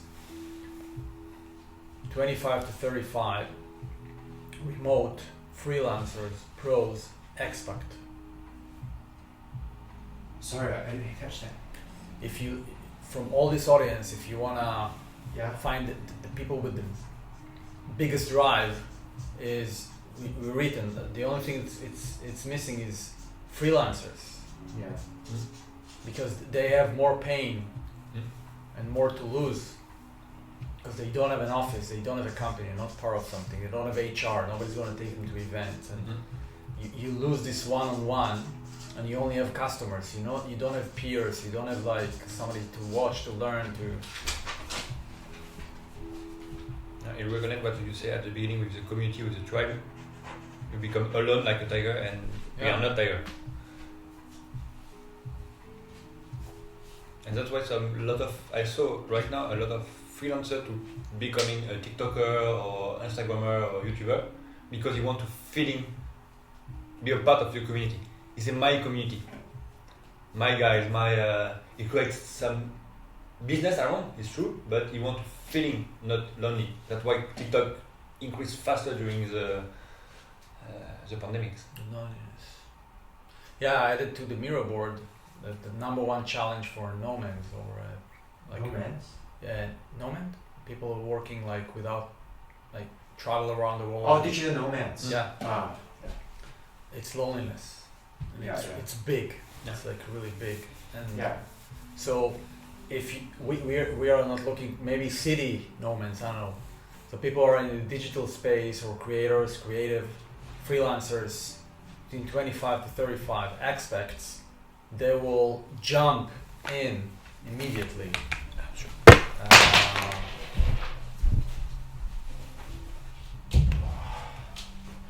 Yeah, there are more, like if you're an expat, it means you have less fear, you are open, you are striving for connect. There is more. Wait, you said expect less fear. Less fear because you move the country, right? Less fear to experience new things. That's what I mean. Okay. Yeah. I mean, that- So that's you have it, more openness and you experience new Yeah. people, new culture. You're more growth mindset, whatever you call it, right? Yeah. Because you've done it. So one of the I want to show you.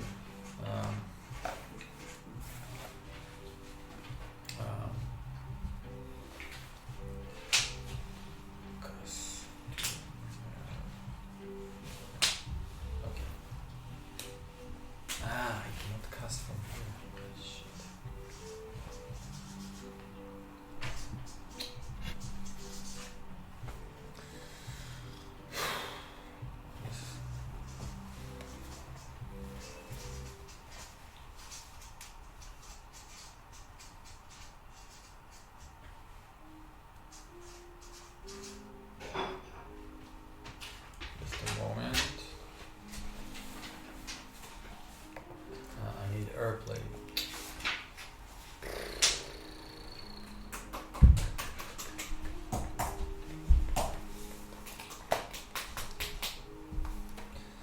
there is TV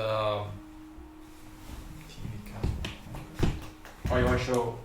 Yeah, I want to show something, but I realize it doesn't work Okay. from iPad. Like only specific app. Let's see if I can do it.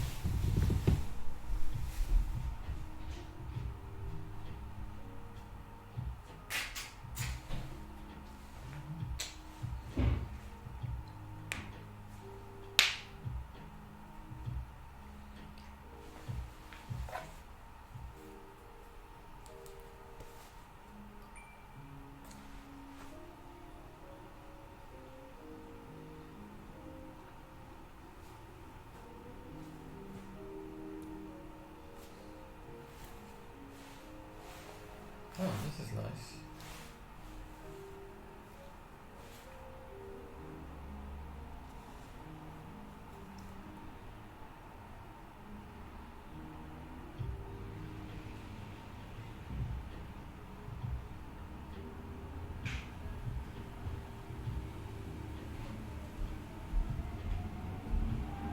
Doesn't show anything.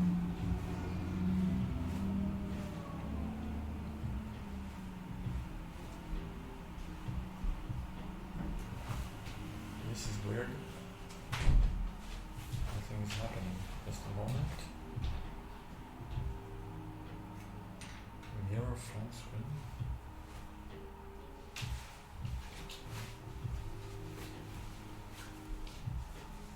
Yeah, it doesn't work. Anyway, there is a thing that looks like this. I'm just showing it to you.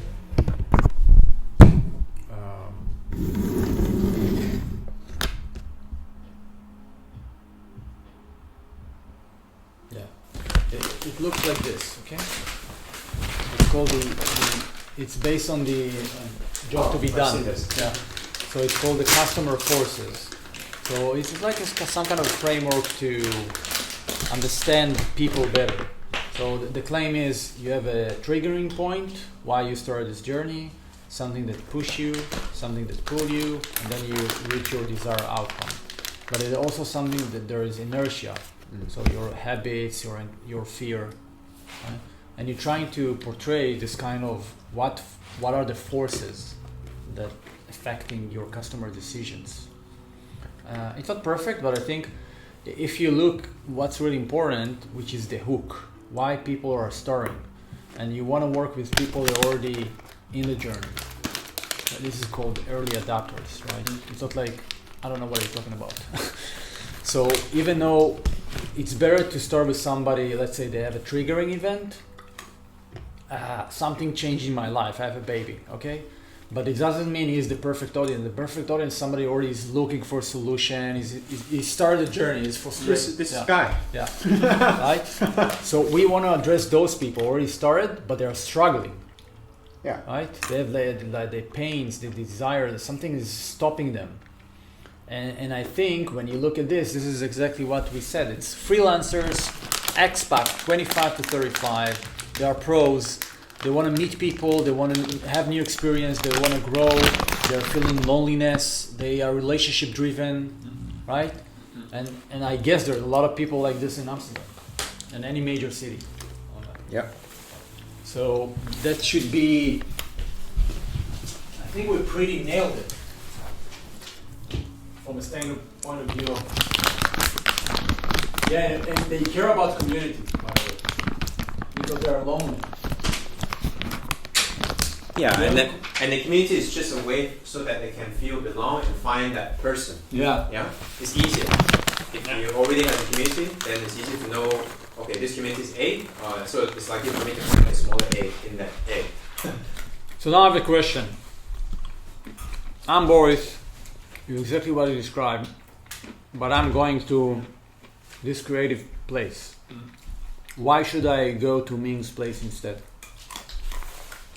Because it's creative. It's more creative? No, because you get unique space, which is an added value. And meeting someone in an intimate space like Sharon's Workground makes me more open than meeting someone Yeah. in a 25 square or 50 square meters space with a lot of random people. It's different. Yeah. So you can really expand your network. Like simplify the value proposition, right? Without the if you have 20 seconds to tell me why, I'm Boris. Why? I'm already paying for somewhere. I'm going once a week, twice a week. Yeah. I have everything that you said. I'm not saying I'm satisfied, but I have a pain. Maybe I'm not sure about the pain. I never discussed it with someone because I didn't pay attention a lot. What is the hook? Say, okay, this is interesting. What is the like one-liner or 2 sentences say? Maybe I will say I saw it on TikTok with a space, a guy to just going on a new space every day. And I say okay because someday, today I want to, because when I love a new place, it's very high. And you see every Amsterdam. Yeah. And it's creative because your space is so creative. You have books everywhere, and your desk with motorcycle. It's just so funny. Yeah. But when you say it's, I want to go a new place for you in the first, and your place because your place it just inspired me. At this moment, it inspired me. Yeah. And if I share on social media, say this is my new office, and tomorrow a guy follow me on TikTok or on Instagram say, but you have a new office in new city, because I want to be inspired right now because my clients want to have a specific stuff, and I need to be on the mindset. So for right now, if I want to be creative, I go a new space. If I want to be more working hard, I go here because here it's less destructive and we go forward. You know what I mean? I can have the possibility to find a place with my emotional that it hooks. Because sometimes people don't want to be creative every time. People want to be work hard faster. If you want to come at my house one day, maybe next week, you see it's less. I just have I don't have any distraction on my flat, and it's outside of Amsterdam, so it's very quiet. So if you want to come at my place for just working hard with a desk and some very warm environment, you can come at my place. If you want to be creative, I come at your place. If That's I want amazing to what you just said. work in where? So if I were Variety. Yeah. Diversity. Of the place. I've got it. Again, always thinking utility, entertainment, and capital. Always. This is going to help us to make any decision. If I say it in other words, my words, what you're offering is you're a freelancer and you need creativity and you're in different moods. So instead of going to the same place every day, in different moods, you can choose different atmospheres. Yeah. What do you want to do today? What do you want to be surrounded by? Right? So you can, instead of one experience and one mood and no connection, you can start work with me. He's a co-founder of a startup. His place, it's all about creativity. There is a mood. If we will connect spaces with the mood, right? Like imagine this is for, this mood is creative. This mood is, I don't know, lounge. This mood is, right? Like feeling with the space. So if you divide, imagine this is the landing page. You have profile. So it's me face, and he is co-founder, and 3 things that he loves. I don't know, like something like that.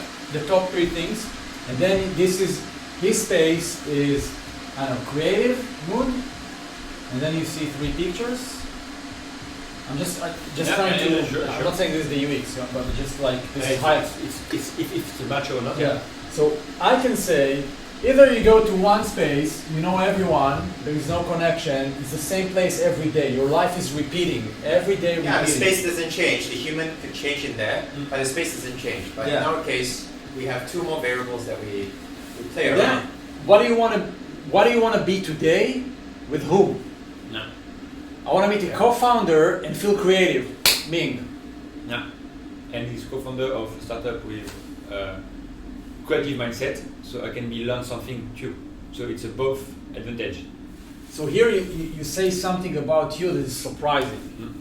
I make art. I'm from I don't know, whatever. I'm from France. Something. Oh, wow, this is interesting. I've learned. I love fishing. Yeah. Okay, like something unique about. Like it's what you said. It's about uniqueness. Yeah. What can you define uniqueness? About people and spaces. And now you can choose based on your mood. If I want to see people or just space. So I don't know if you. I probably sent it to you, but I didn't talk about it. The theory of new game, old game. No, I don't see it. So it's part of the learning materials. It's They go through everything. there is like. It's called category building. Yeah. Tell us about it. Briefly. So really quickly, Yeah. when the first man sold chocolate bar, people associate chocolate with Hershey, for example. If you want to compete with this, it's really impossible because usually the first entrance is associated with the brand, and he has between 50 to 70% of the market share. Okay. So what people have done, say, okay, let's break down the category. You have chocolate, and now we have premium chocolate. Okay, you're not gonna create a premium chocolate. Let's have organic premium chocolate. So you start with like the category, and you start breaking it down to something new for certain kind of people. Okay. Yeah. What most companies are doing, saying, I'm gonna sell Coca-Cola, which is wrong, because I'm better. You're not better. You need to create a new equation in people's mind. So if I ask you running shoe for women 25, living in Amsterdam, you think about Nike.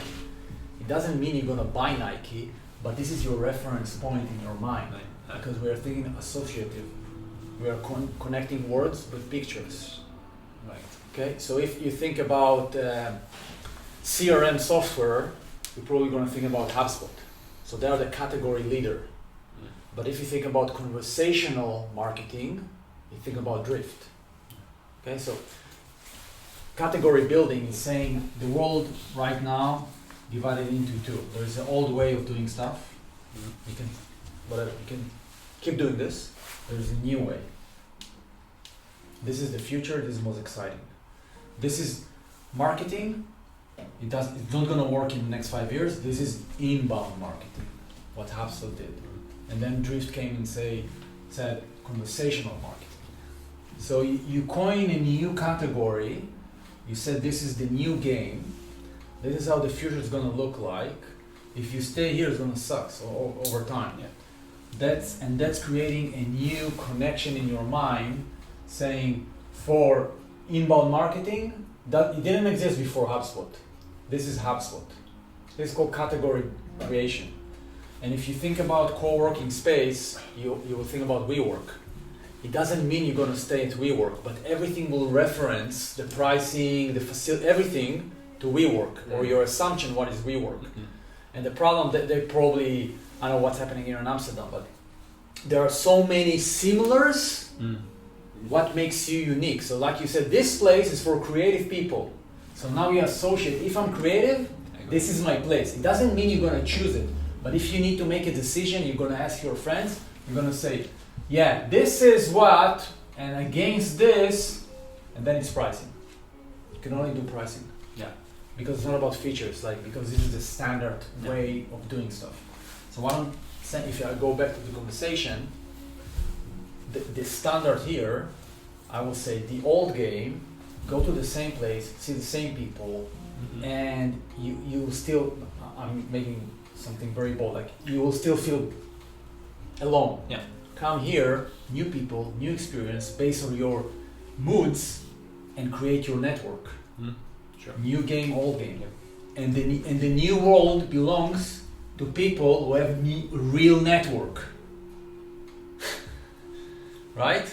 Right. And when everything is digital, right? And you don't really belong to anywhere, you can start building your tribe. Now, I'm not saying this is the exact word or exact, but it's like you're dividing the world and saying you can choose, but this is for the cool people. This is for the future. And that's the benefits. That's why you want to become part of this new economy, whatever it is. Good story. Totally. It's a good way to convey the message, the story. Yeah. So there's the old and there's the new. Very simple. Which side? Yeah. You simplify. Yeah. Basically, that's also the basic of politics. I It's see. polarization, but we are not using it to go against something. We're saying you can still do this. This is fine. But if you are like this is for you. So this is the premium chocolate, or this is the organic, or this is the sustainable, or this is I don't know, slave-free. Right? You choose like some kind of a white space. You believe it's going to grow. This is like marketing. We're not talking about marketing, but the messaging. And you say, okay, I'm going to conquer this new space because in the future more people will care about slave-free chocolate. Tony chocolate. Yeah. So what I'm saying, if I don't know you, let's say I'm going to meet you and going to tell me about Workground. Say, okay, but I'm already going to this place. Why? Right? Like, what's the difference here? It's another, because he's gonna, once you're gonna say co-working space, people will associate our solution to the standard, To WeWork, yeah. which is WeWork. So you need to split the word and say, yeah, WeWork is the old way of working. The future belongs to people who will build local networks, so you can get new job, new partners, Opportunities, yeah. yeah, have new experiences. It's real network, and it's based on your moods. Who you want to meet with today or work, right? Yeah, it's right. So it's a different kind of flavor. Now you can keep going to your space because this is your, I don't know, whatever. Because here maybe you cannot do meetings, right? Fine, but if you want to expand the conversation about the unit, right? What is the unit? It's a stay to work. So we are saying, yeah, you can stay at home. This is the one-on-one, which is boring. You can go to a co-working space, like we work, but this is very traditional. You can go to a creative one, right? Or you can start meeting people, new experience based on moods. You're deepening the experience. Now, if we can condense it to 2 sentences, and then to 1 minute, and then 3 minutes, and then investor pitch, then you have a company. Yeah. If you're right. We don't need to do it today. No, not today. I'm saying that It's the future. yeah. It's clear. It's clear. And do you know Citizen M? The hotel chain Citizen M. Yeah, I've seen it. Yeah, cool, right? Try it. Huh? Try it. Definitively try it. It's a cool brand. And Citizen M? yeah. No, it's it. I'll give you my, Yeah, I guess it's into that.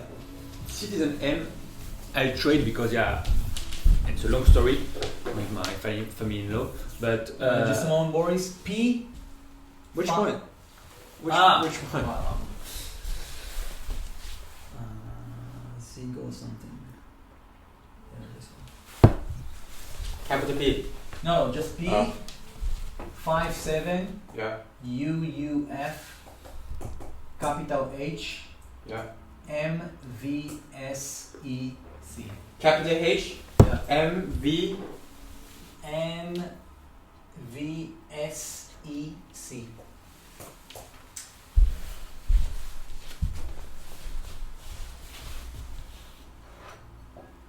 Yeah, please go on with your story. so long and fast story. It's I need to stay for 1 day because my mobile home was not ready because I need to stay one week with because I come back for the France with a Corona red code. Though I need to stay 1 week in Quarantine. quarantine. Yeah. Yeah, normally I have a place, but my sister-in-law was in this place, and my family-in-law don't love me a lot. So he say, go outside, because I don't want my girl was infected by coronavirus. Yeah. But if people we don't believe in coronavirus. So it was strange, but it was just a thing to say, go out. Okay, fine. So I need to stay one day, and Citizen M, and during Corona time, for the first years of Corona time, it was a disorganization of everything. Everything is disorganized. No people want to work because it's hard and dangerous at the time. Yeah. And I found Citizen M in Srepo. In Srepo we have a Citizen M, and we can arrive at anywhere, anytime. You have no person for register you. You register online, you arrive with your card, and you fill everything by yourself in 5 times. And you can stay with it's creative space.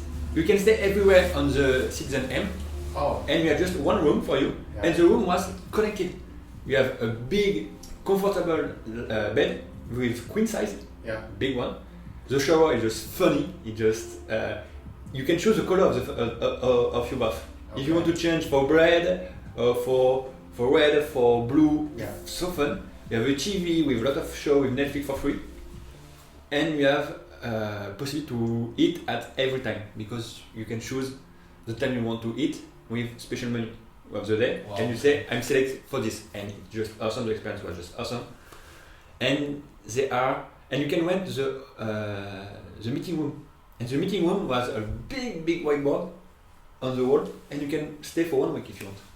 And you can stay on he has a couch of maybe 4 meters, just big one, comfortable, and the mindset is just come and enjoy it. It's not it's a hotel. You need to stay with utility, but the entertainment and social capital, because if you come in at Citizen M, you can go everywhere in the world and refound a new vision, because everything is new, everything is creative, and it's not an hotel like when you go in town center with the Hilton. It's the same everywhere. It's marketing. It's boring. Citizen M is just creating some news. And for the first story, we just by accidentally we just try, because normally on the hotel you can just pay for see some 18 plus movies. And Citizen M now, because if you come here, you have more than 18 years old. So you can just buy it and just see it any cents, and you just say, okay, just for fun, just what if I play the video for adult, what's going on? Nothing. But this day the remote of the TV crashed. And it's just blocking on the video for adult, and the waiter come and say, I saw your remote but just crash. Take this remote, the new remote.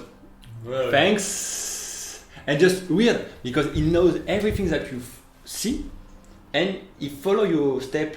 If you have any problem, people come directly and knock on your wall and on your door and say, this is for you. Amazing. And you have an iPad mini on your room for managing everything. If you want to managing your calendar, you can. If you want to managing your space, you can. Everything is just modern. Nice. And just for hotel, and you see, old and new version. You just create a new version of the hotel. The experiences behind the hotel. They deepened the experience and made it relevant to millennials, and the way that you consume everything. They change. They align it with the way that you consume hotel. Yeah, because an hotel normally it's and it's not expensive. For one night in Srepo, 80 euros. For one night in Srepo, 80 euros. I say it's not expensive at all, because everyone around is on 150 minimum. No, it's very kind of good experience. And you have one in town center of Amsterdam. I want us to go to see what's happening here, because the mindset it's different of the country, but the design of the room is the same, but the outside of the room is not the same. Never heard about this, but thanks for sharing. Yeah, it's quite revolutionary. For the hotel, and it becomes bigger and bigger every year. And since the corona is the only chain with hotel you want to expand. Because you have no need a lot of person. You just need a chef to cook, 2 or 3 people to working for the night, and 1 people at the front desk to say hello. Yeah. Do you want help? No? Okay, thanks. And Because everything is sorted by technology, so Yeah. infrastructure. Okay. but the thing is, the waiter on the floor, I just say, I'm a creative guy. I love your space. Can you show me all space on the hotel? He said, okay, come with me. And he showed me during 1 hour every space, different room, the type of room. He said, okay, you can stay here for 100 euros per night, and just for fun, take with him, and it's okay.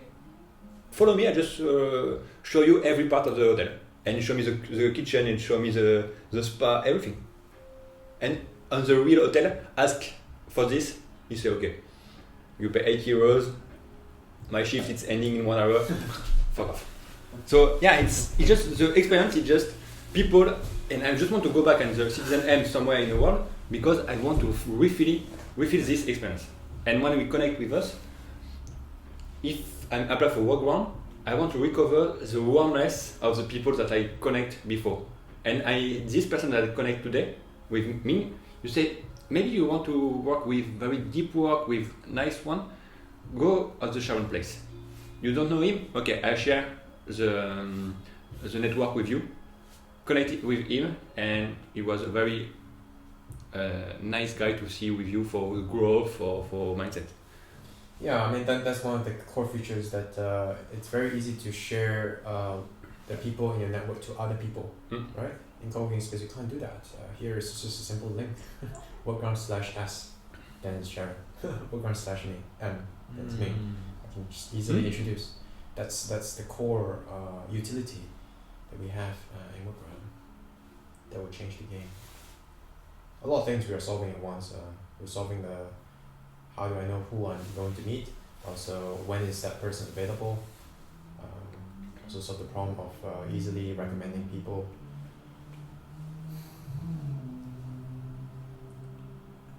There's a lot of things. But we, all these things, some things that matters to some people. So, yeah, the story will have to be multifold, multidimensional, depending on which audience we are telling the story to. But it's inside my head already. That's just not on paper.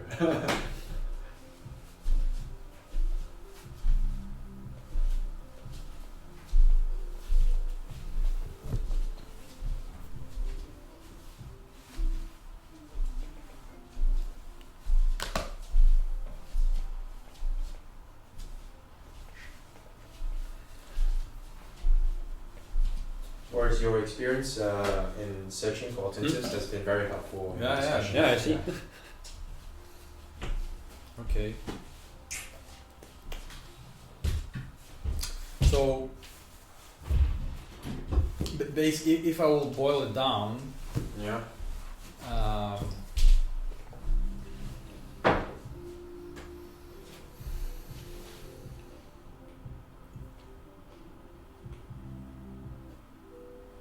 something about your unique.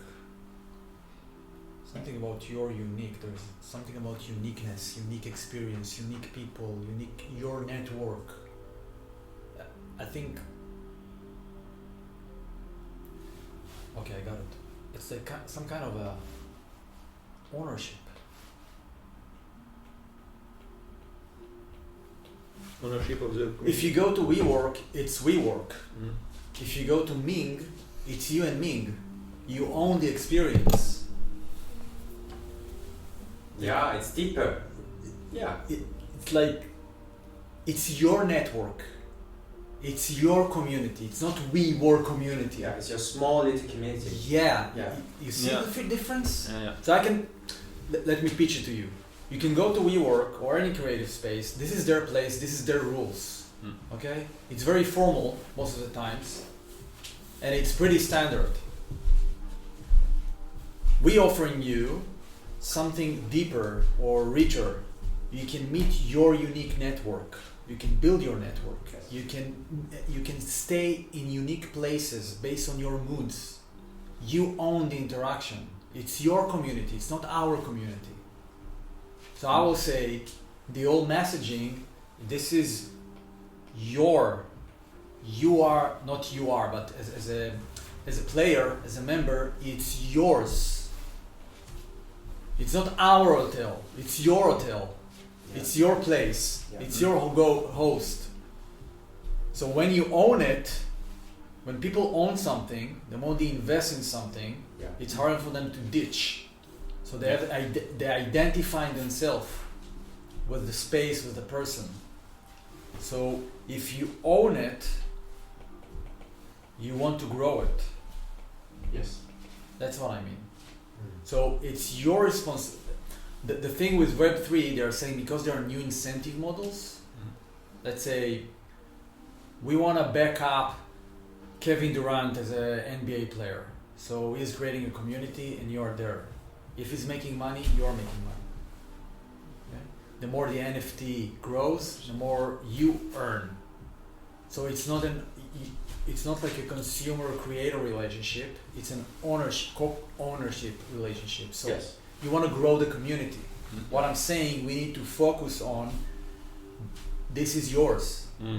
If you will bring the right people, you will have amazing experience. You're creating your network. You're creating your community. So we are a space for creating your own experience and community. It's like turning the equation around from we're an hotel, it's very strict, to this is a space, choose. Right? You own it. So you wanna respect it, like we talked about code of conduct. If you own it, you know, like in your house, you're not gonna throw away stuff like cigarettes but you do it on the street. Why? Because you don't own it. Yeah. You don't have a relationship with the street. We are enabling you to really build your community, your tribe, your network, because you can connect with Ming, and then Ming knows Boris, so you can know Boris. It's all about that. Yeah. And I'm saying all of this because in the end, it really differs which kind of words and copy we will use and where. Yeah. Like, what's the story we're gonna tell? I'm not saying you're gonna be owner, right? But like the copy is gonna be your unique experiences, creating your network. Yeah. In We your will own build your terms. small community. We will build your small community. That's one of the promises I wrote here. We will build your small community. We will make remote fun. We get you paid for having fun. We make meeting people fun. So those are the promises I've written. And I think if we just out thinking for research, for user research, we can just try it because we don't know which people want to apply for us. We know it's people with demographic, this kind of people. Why we just try to connect people, we just did the couch surfing. Because it's the same way. We want to connect with people to have back the same services, but not the same person, Yeah. but the services. Maybe we just try to contact them. Sure. And say, okay, what is your motivation behind? Well, I'm a couch surfing coach. Yeah. I've hosted a lot of people. So, Yeah. because if we want to connect closely the industry, the same. We share a place for couch surfing for free. We put more money on the thing, so we can just provide them an interview. Say, okay, what is your motivation? Why you apply? What is your experiences? Why you want to continue? Why you want to stop? That is all the point. We need to know for fitting our community. The same as couchsurfing, because the couchsurfing community is very strong. You can, for destroying the couchsurfing community, you need to do a lot of things. Because for you, what is your motivation to go on couchsurfing? Well, motivation is to meet people so then I can learn something new. But because I know they are travelers, so it's not like I expect that we're going to form a small little community. It's not local. Meeting someone who's traveling temporarily. So my intent is different. I host people because I want to learn something new about them. But we get back to the same conclusion. You experience new people to learn. Alright. You're open, you're expat, you see yourself as part of the world. You're not like Dutch or Israeli or Frenchman. It's like you see, you have more cosmopolitan view of the world. You're open. Yeah. I think it's interesting approach, but we need to be careful because it's different context, like you said. It's you're a traveler. Yeah. You don't have obligation. It's part of the trip anyway because you want to meet people, you want to experience. Here the context is more like I need to work. And so it can be different kind of experience. A good story to tell is, and it's repeating in research. Like they're asking people, showing them two products. What do you think you're gonna buy? And they're saying something. When they get out of the room, said, okay, you can take one of them, and they take the second one. And because when you have constraints, real constraints like time or price or family, whatever, you choose the constraint over the what's really cool. No, it's true. So the dangerous about user research is the context. If they are not they don't have the stress that they really have encountering what you're offering, they will choose something that is like the promised land, but in real life they will not choose it. Yeah. So I will say you can research those people to understand them better after they, like if you're really using it, that you can really because the signal is more accurate. They really made a decision, right? It's hard to envision the future, but if I'm telling you there is consequences, you need to either take this or this, then it's a real decision because there is an impact. So you're narrowing down your properties. So what I'm not saying it's good or bad. I'm just saying you need to be cautious about your conclusions to drive analogy from what people behave in a certain situation and to copy paste to a different context.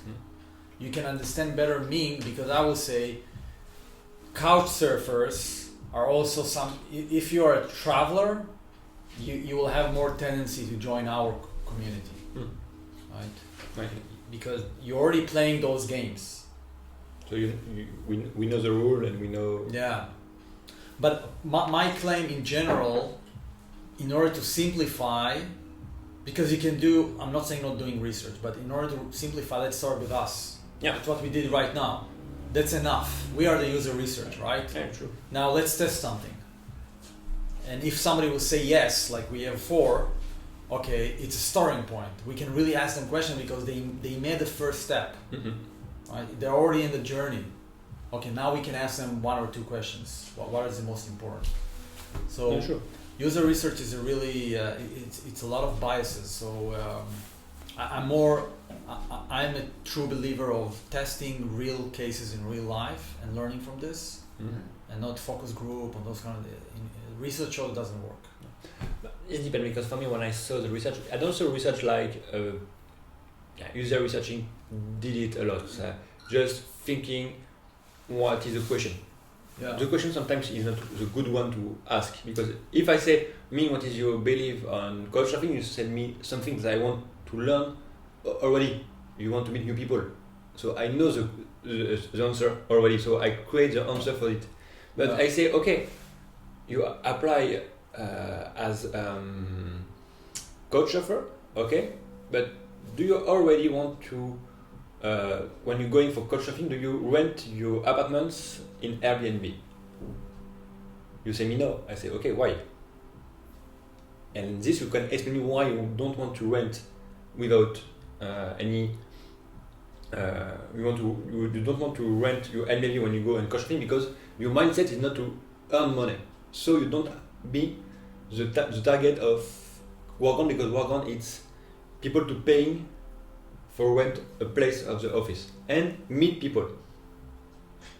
So the research for me is not just thinking A and B, it's just thinking bigger and to know people. Because for me the knowledge of people is better than just answer a question. Because answer a question, when you say we can answer with oriented the question. I can orient the question as my answer. If it's easier. But answer questions that I don't know the question is way bigger. And what difference? So again, answering the question. Answering questions that I don't know the question. Answering a question which you don't know the question. Yeah, because we don't know the question. The question that I don't know is where I find it. Okay, but the question is where precisely the word that it makes me is precisely where I find it.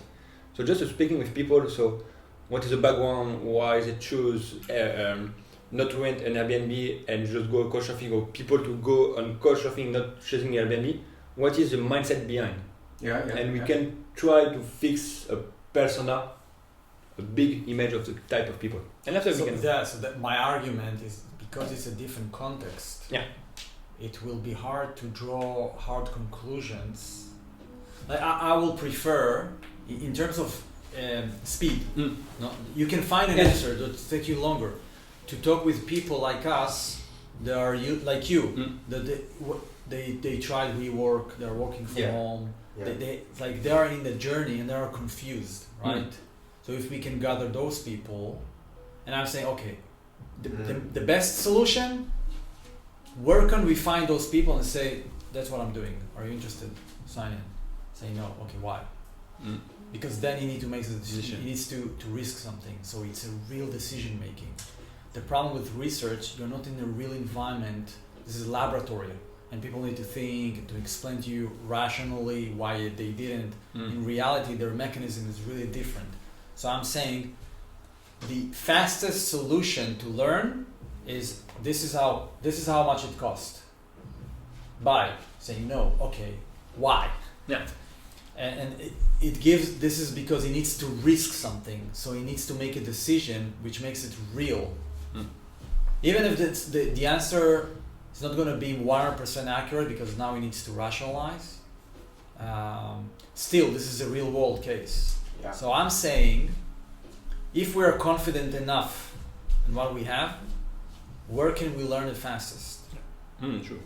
And user research depends how, where, and when. I prefer to give somebody the product or like you did with the market. Yeah. You told us, this is where you test case your assumptions. Okay.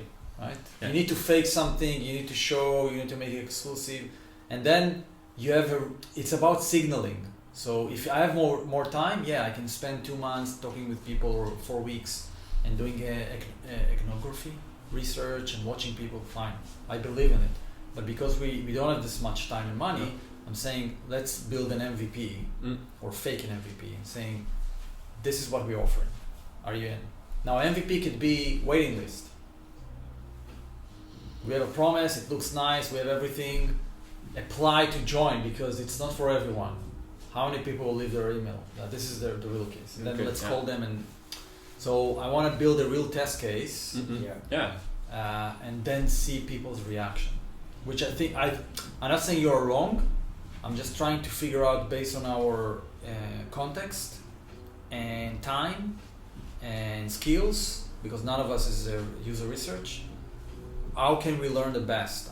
My suggestion, and I'm open to argue about this, is take something that feels real in a real situation and try to learn from real behavior. Yeah, it's more powerful. That's my so the conclusion is that experimentation is going to give you better accurate results than user interviews. Yeah, because experimentation, you put the person on the spot, so the context is there. So you're getting the real behaviors. Yeah. Whereas answer your question, it's imagination. It's no, different. You can do user. I will say because of the constraints we have and the skill set, I will not go there. Okay, yeah, but underlying, even though we have the skill set, what your point is, which I agree, is that experimentation is going to lead to better learning than user interviews, because the context is not there for user interviews versus. I mean, the context and the constraint is not there. You can still say, listen guys, I'm gonna go to WeWork, I know some people, I'm gonna talk to them this is the 3 questions, and let's talk with 20 and see what's happened. But it's only 4 hours or a day, because this is something that we need. I want to see more Boris. Maybe they have... It's true. I know, but that's why I say with user research, for me, I don't see user research like a big science with what's happening with Sony. That's the example of the radio. I love this story too. And I just say, okay, for research, we just need to talk with people. So when I say, when you are meeting as a last Friday, I say where I need to find the people. I say I go on WeWork on the one and put a flyer. So my claim is don't talk, sell. No, never. Like sell, send something and see the reaction. Sell could be marketing and leaflet, can be something, but sell is the idea. Yeah. And then you get the real feedback. Even if people will not tell you why, we can start thinking about other experiments to learn. But I have a strong sense that we are onto something. It's just about the packaging right now. Because if you look at successful companies, what you will see, it's not about a product. It's never about a product. It's about distribution. It's about either marketing or sales, and marketing and sales. So we believe that the best, like Apple is the best. Apple is not the best, just they know how to package stuff. Like really to package stuff. And that gives them the brand and the experience, and they're very consistent in what they're doing. You know what you're gonna get. Rarely you'll be surprised for, okay, this is shitty product. So it's about consistency, it's about messaging, it's about target audience, and it's about a story that you tell to those people that really care about. And by the way, Apple is being defined as an identity product. You don't buy a laptop, you buy iMac or a Mac or MacBook Pro. It's the same product. Like a few months ago, it was the same product. Now they have their own chips. So it's just a packaging. Of course, you can argue about the software. Some people will hate it, some people love it. But it's not about the product. It's about the distribution. So I'm saying, I believe that's true. I believe more people will believe it's true. How do we package it?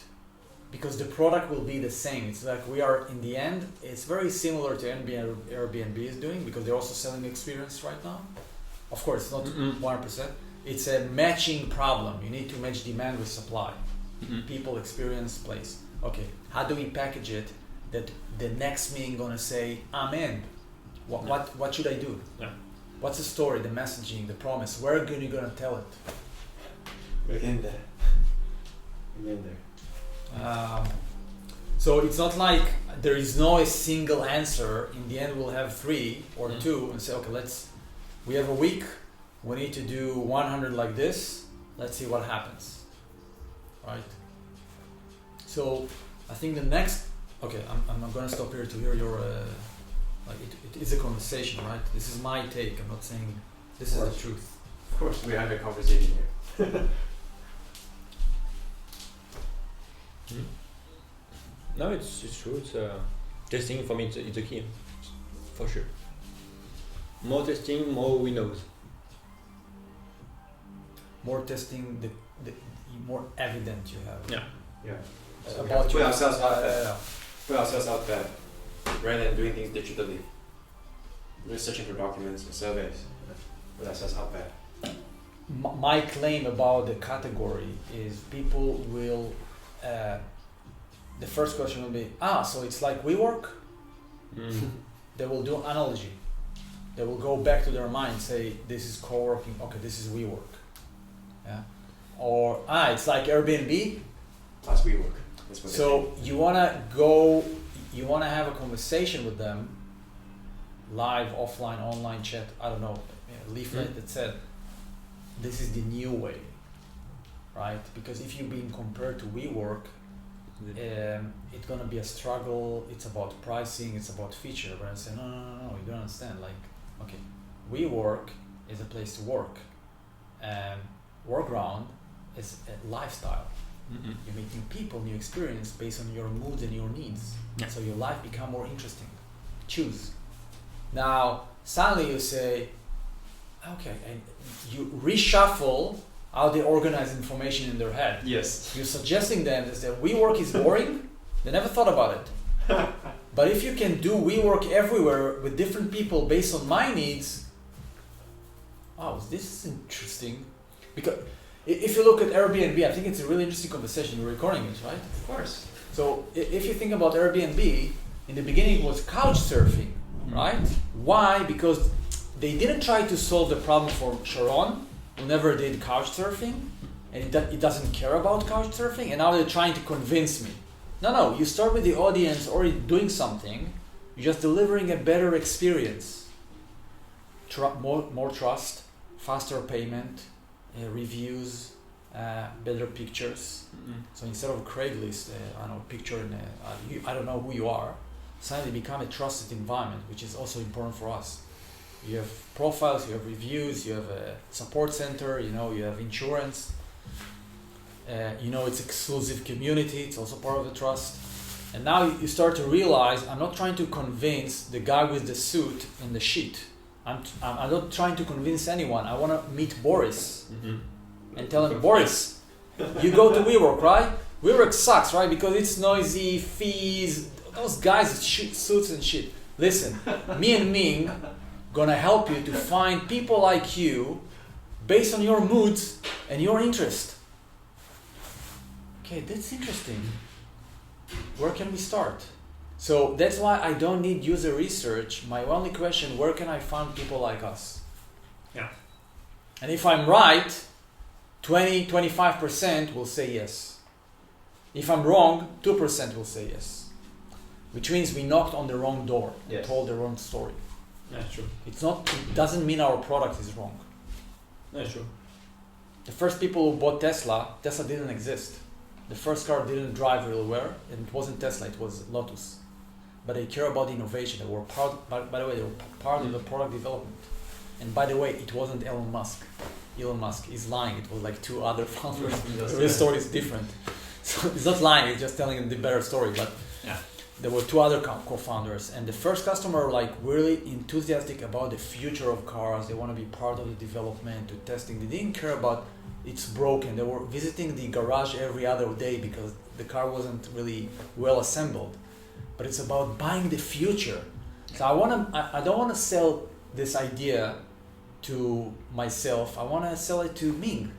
He's a couch surfing, he's a traveler, he's international, he's a freelancer. He's already playing the game. That's what I said about the customer forces. He's playing the game. So now I'm saying there's something interesting more than WeWork. He's like leaning in. I don't need to tell anything else. Are you doing Airbnb? Yes. Are you doing couchsurfing? Yes. Okay. Imagine both for a working space. Oh wow. Yeah. WeWork is boring. Yeah. It's noisy. Yeah. There's fees. Yeah. Okay. Imagine you can meet your next partner, your next business. I don't know, your next friend, or just to have fun, and based on your moods and interests. Once a week, you cross the street and you're working for somebody from Israel, somebody from Jordan, somebody from Brazil. Yeah. And oh wow! This is our pitch. Now, of course, we need to polish it, but I'm saying that's true. No, that's totally agree because because I see right now with a lot of entrepreneurs, like the young entrepreneurs, the young guys, after the school, he want to just quit everything. He want to become a new Elon Musk without any degrees and any Oxford degrees, and people just want to be a part of a community. But sometimes you want to be rich in 2 minutes. That's not possible, guys. Most people. But sometimes people like to become an entrepreneur for the mindset, and I want we can just target them faster with this mindset to say you can learn something somewhere with anything. You can learn anything with anybody. Yeah, that's very attractive as an entrepreneur myself. It's not only freelancers, it's people who are entrepreneurs. Yeah, because freelancer is. So now this is, I think, the next question, because I think we have a lot of understanding. We just need to write it down, and I will spend the afternoon to do that. Is we need to iterate over ideas. If this is the target audience, where can we meet them? And tell some kind of a story. It could be a message, could be a leaflet, could be, like I said, a coffee, free coffee.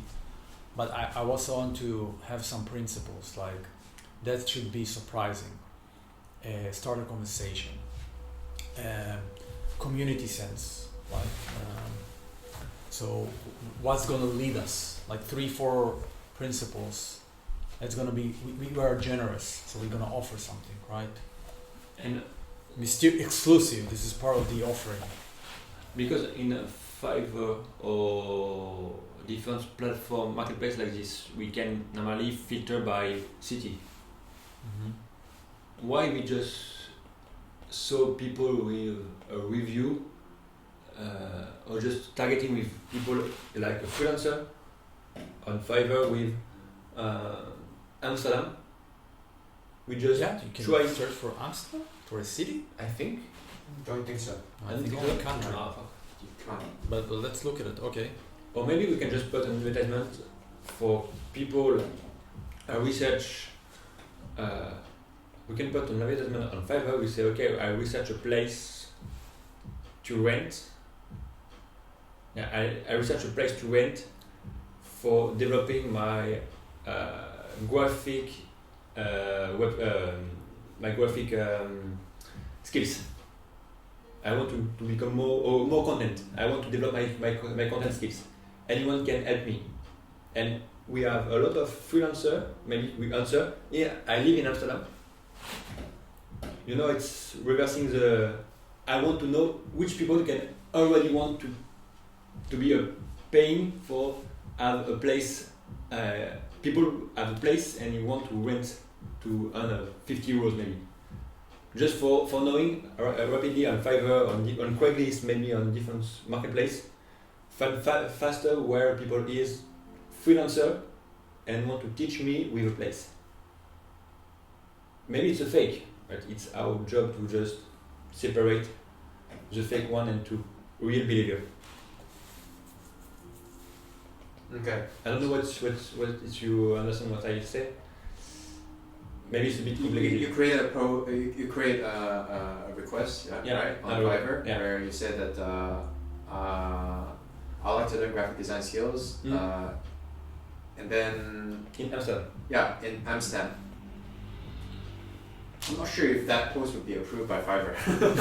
Yeah, but we can try. You can try it. You can try. Or I think on Craigslist we can find some people because there are a lot of but the Dutch don't use Craigslist. markets. But we're not looking for Dutch people. No, I mean, sorry, the Netherlands. Netherlands. In Netherlands. Yeah. I'm talking in Netherlands. But there are two kinds, right? There's the offline reach and there's the online reach, right? Yeah.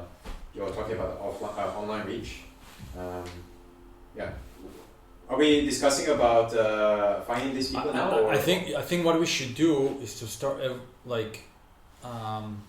take some time alone, like we did before, and start writing ideas and the thought process behind them. So, for example, here's an idea: using Google AdWords with a really specific copy. So we are not competing with rework. It's something that like sparks a curiosity. Something like find unique people, find unique places based on your mood. Something. Okay, I'm just making it up. Because it means somebody's already searching for something. Yeah, so he's in the journey. So there is a probability he will be interested in what we have to say, with the right copy, call to action in the Google AdWords. Okay? Because he's searching. Searching means I need a solution. I'm looking for pricing. Right? It's a little bit dangerous because usually Google is very transactional, but it could be a test, which is relatively cheap. Another solution could be going to a co-working space. Another solution could be a sponsor the next meetup. We're looking at the meetups, and we want to sponsor the next meetup for startups. Or you're looking for a Facebook group that you can. There are few in Amsterdam that you can publish your idea. That's what we're doing for, and we're looking for, and people will happy. Yeah. So I'm just saying, it's not what's wrong or right. It's just dump everything that you think, and maybe you say, I'm not sure about Fiverr. If you can search by city, find it. Just look at it afterwards. But it's not. Now we need velocity, not quality. Like everything that you think is possible. It sounds dumb, I know. No, but send letters. Whatever you think is I'm in the Israeli community. I know if you have your own community, there is community for each for the French country here. So I can use them to spread the word. Somehow I need to think about it, right? So just throw away everything that you have, and then what we will do, we'll agree on the principles how our reach should look like. Let's say respectful, I don't know. Mm-hmm. We're gonna be generous, conversation, surprising, community sense. Okay. Is your idea based on the other ideas fit to our principles as a company, or I don't know what to call it, as a community, not a company? And what are the cheapest ideas in terms of money and effort? And we will start there. Yep. And we'll give each idea a week, I don't know, or 10 days. Do you have the spreadsheet that I send you for the testing? You know, I send you a Google sheet with a following for the growth testing. You mean last year? Yeah, it's on WhatsApp, right? Not WhatsApp. Yeah. Yeah, Sent on WhatsApp. Last year, Yeah, a few days ago. 3 weeks ago. Alright. Now, one of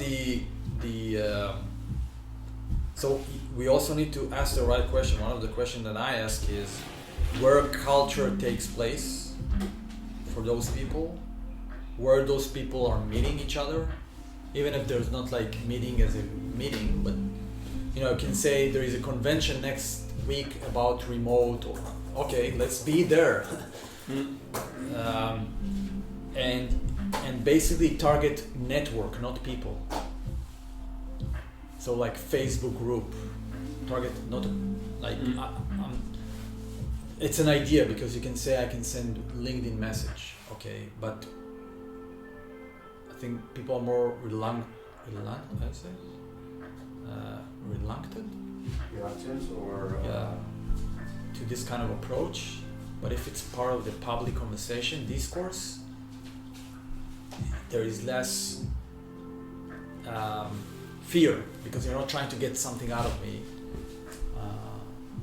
So where can we be? What shall we tell? And also, what's the next step? The next step is landing page. The next step, maybe it's a conversation. The next step is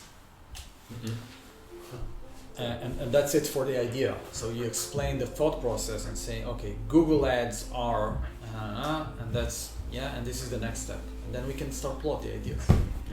Great. We nailed the first step. Yeah. We nailed 2 steps already, right? We know the people, their motivation, the why. Yeah. We don't have the messaging, because we say new game and new experience. Okay, we still need to figure it out. But I say, okay, fine. This is the next step. Once we will choose probably 3-4 ideas, we'll say, okay, what the message here based on our understanding. Then we also can iterate. Now, Google AdWords, depend on the amount of search, you can iterate and have A/B testing or 3 versions of the ads. Yeah. So now we have to think about how can we intercept these people who are already on the move. Yeah, I think that's really important. How do we intercept these people? They already have a momentum. I think if you again watch the Oatly movie, the 40 minutes, is saying it's about creating an interest, to get people curiosity, their attention first. Like, okay, what is this? Like, what is this package? It's interesting, right?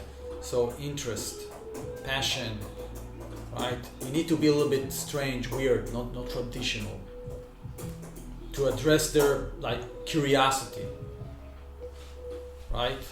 Where can we be curious? So Oatly, when they came to US, they didn't put their products in the supermarket. They went to a boutique, coffee like boutiques, that they can have a conversation culture. So it's the same here. That's the dangers of having an ad, because you're treated like just like everyone else. Yeah, this is the dangerous part. It's not really exclusive.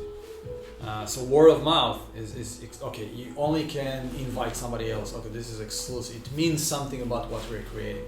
Yeah. The language, the fonts, the creative, of course. But I mean, the very act of trying to be exclusive piques people's curiosity. Yeah. This is very unconventional. yeah, Yeah. So it's the method that is also going to make people curious. yeah. If we are very fearless, we do something very different that already get people to be curious about what we're doing.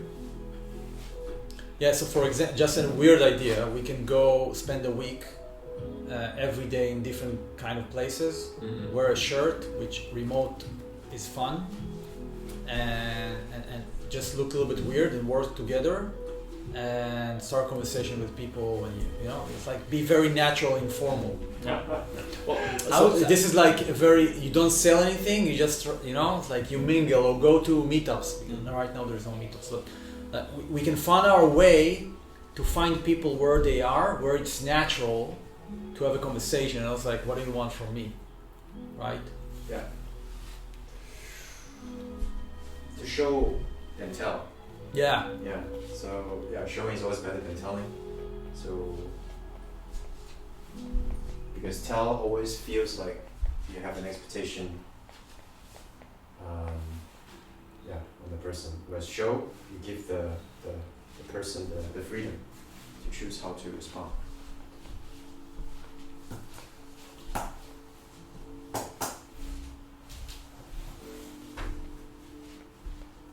Now, maybe WeWork is the wrong place because it's very formal and you need to go to a creative space. And just why we just put a photo of us, maybe me on the place of me, and just title this is not my place. I work, but this is not my place. And where you, this is interesting, where do you put it? Like, is it, it's a social media? Or Yeah, just Be like I a just- social media post, yeah. I mean, that's cool, yeah. That's cool. Indeed. That could be a social media idea Mm. where people can share, right? Yeah. You just join and then you just tag. What do you say again?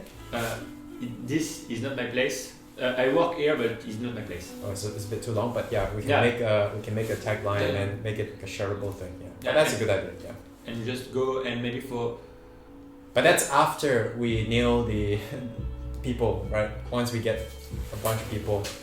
and why we just go for we can find a table, you know, a camping table, 2 chairs, and we go outside, and we have the people the possibility to just walk with me. We just have, you know, a flyer In the street? Yeah. on the place of meters of Sure. Work with me or work. Yeah. Share. Work share with me space for with me 1 hour. for. That's. I also thought about it, like having. I talk about music and Mm. coffee, doing something weird. Dancing. Yeah, so we can take a table, sit with our laptops in the frontal park, Yeah. saying we are changing how remote work is. Yeah. Yeah, and you have cookies, and and we start talking and like people, and then you also have a camera, so we are shooting this, and Yeah. so you can create a set, right? Yeah. And because I think what I'm thinking about is the core principle, because if it's a community, and if you go to the deep sense of community, it's conversation. And the more unique, interesting the conversation, that's your community make more relevant to specific people. And I think you are right when you say committee because, and with your coffee, when you idea of coffee, when I talk at the beginning with the French bakery, why I just try to go with the French discussion is faster, and say, okay, I just want to rent your space for 1 hour, and I bring a lot of people here just to discuss with me, and we exchange because I'm French, and people want to meet French at the French bakery. It's good. It's a great idea because there is something that connects people, French and the Yeah. And for Israeli, maybe it's there is a good restaurant like Yeah. fast food. with falafel. Yeah. A falafel food we just share it faster. And for me, maybe you can a fancy place for your community with your community like you are Chinese here, right? You are Chinese or yeah? You have a place, typical place in Amsterdam when you find it for the Chinese people. Yeah, there's a big Chinese community here, but I'm not involved with them. Okay. Yeah, but if I say one place to find other Chinese, where is it? I don't know. Okay. But that's a good. That's part of the. We can say this is the principle, right? Now ideas that are relevant to us. Maybe it's relevant for Israeli, but doesn't like there is, but it's not part of it. So it's too far. You know. Yeah. Let's be resourceful. Like what Yeah. do we know and have? Like, take a table and sit out there and put laptops and the cookies. I can do it right now. I don't need permission from anyone. You know. For the sake of the conversation. But going to find the Chinese community and connect with them, it takes you like so I'm saying like what is around us, maybe this coffee shop around here, and I can talk with Mike and say, Mike, this is what I'm trying to create. I'm gonna pay you money, and basically tomorrow at 9, between 9 to 10, all the coffee is on us, but you need to give people this thing, and this is basically an invitation to something huge, because a lot of young people are visiting there. That's it. So I can do it tomorrow, right?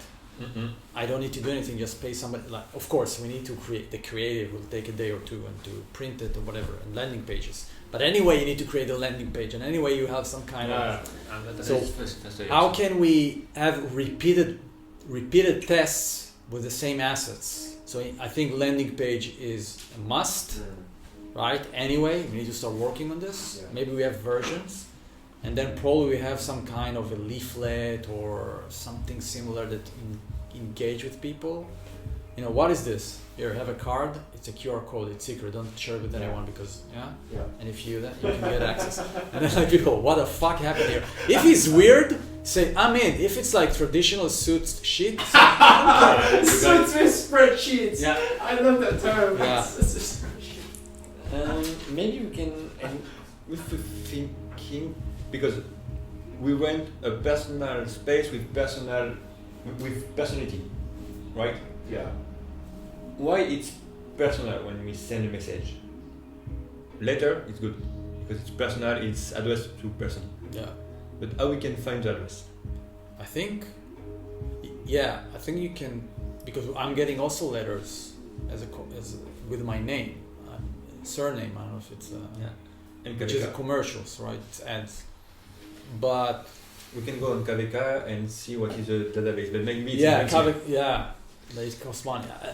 I don't think it's a bad idea. I'm just saying don't kill anything right now. It's stupid as it seems. Just plot it somewhere, and then we can decide what's next. Yeah. Spend some time, see what works, iterate, and maybe we will split, right? Which I think that's not really, focus is really good. So you exhaust an idea, the learning, and then you move on. So I don't think we need to over-engineer it. It's like a one day, plotting everything, make a decision, and start building landing page and the intermediate conversation and the experiment. That's it. And then every week you change idea until you're onto something. Yeah. Well, I think it's very expensive to do this, but what we think to rent a creative space in Amsterdam on Airbnb, rent for one day, and just invite a lot of freelancers to say, okay, come to share with me 1 hour, and we can find a very inspirational guy on LinkedIn, on our network. Just plot it. Yeah. I'm not gonna judge anything right now. Yeah. If it's aligned with our principles, we are a community. It's unique conversation. It sparks curiosity. It's about connecting. It's about culture. And that's why I'm not a big fan of Google AdWords, which seems like because it's super easy, to build an ad right now. You can do it in a day. Everything you set up, you start running, and you get traction. It's like it doesn't fit with this whole idea of what we're trying to create. But do you see the advertisement from SEMrush, the company that sends? I've seen. I don't remember one particular. The last one. He send typically he just bring. Well, it's I think a lot of money and time, but he just take for one country, all companies, and he bet on the website name. And says the title it's, I think, calling the name of company, so Workground. I think I'm better than you, and I found the key to be on top of you. And just for see what the fuck the guy he bet on my name, and when I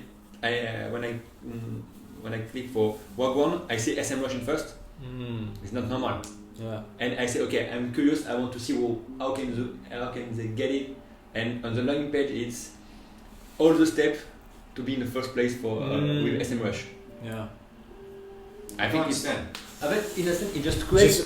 They're creating an ad on your name. What's SMrush? SMrush is a software company for SEO, SEA, content. It's a HubSpot of You can see how much traffic each website has, where they okay. Google AdWords, those kind. Like it's a Yeah. competitive analysis tool. Okay. You can also use it for your own company. I see. So it's just us. So you basically build an ad for, like, I'm SEMrush, I'm doing an ad for you, and then you're, what happening here? And you go inside and you see an article how to be number one in Google, for example. Which is an interesting way to, but you need content. Yeah. And a very relevant content. And, After it just divide the company in 3 or 4 style: tourism, but it divide for the target that they need. So tourism, advertisement agency, social media company, and normal company like bakery or stuff like this. I still don't get it. So, No, so- SMrush, Yeah. what does that do with Workground? No, nothing. Nothing. It just basically it's. Imagine you have a company like HubSpot. HubSpot is a CRM and marketing software. HubSpot provides a software for advertisement, and so the promise of the software is if you use me, you become the top. Okay. And SMrush provides the same services. Yeah. So it provides a lot of advertisements, Google Ads, on your name, on the Workground name, and when we take Workground on Google, it's not you on first place, it's SMrush. And you say no, it's not possible. It's my name when I put Workground. Wait, SMrush starts its first place, and you click on the ads, and the ads say, sorry, we just bet on your name for show you if you use SMrush, you become on the first. I see. And That's it's just cool. That's curiosity, advertisement, and social proof, and utility. And the one ads. how do you translate it into Workground. consumer, Consumer. like people? Yeah. That's why I mean. I see. So the same concept applied to the people who are searching for something that's similar to Workground. Yeah. And it's cost a lot because we work can bet I see. a lot. I see. But- This is not my hero. Interesting. Oh, and you saw Mouse. You know Mouse, the company for phone case. No. Mouse. It's a company. Don't have internet. Yeah, do you have YouTube here? Yeah, I do. Mouse. M-O-U-S. M-O-U-S. YouTube, right? Yeah, on YouTube. And the advertisement is crazy. It just drops the iPhone on top of Montgolfier. I know this. Yeah. Which one should I watch? This crowdfunding, and that's what I'm talking about. It's launching a crowdfunding for expense.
It's to be the high materials of aerophone, having water alerts, protection, outside.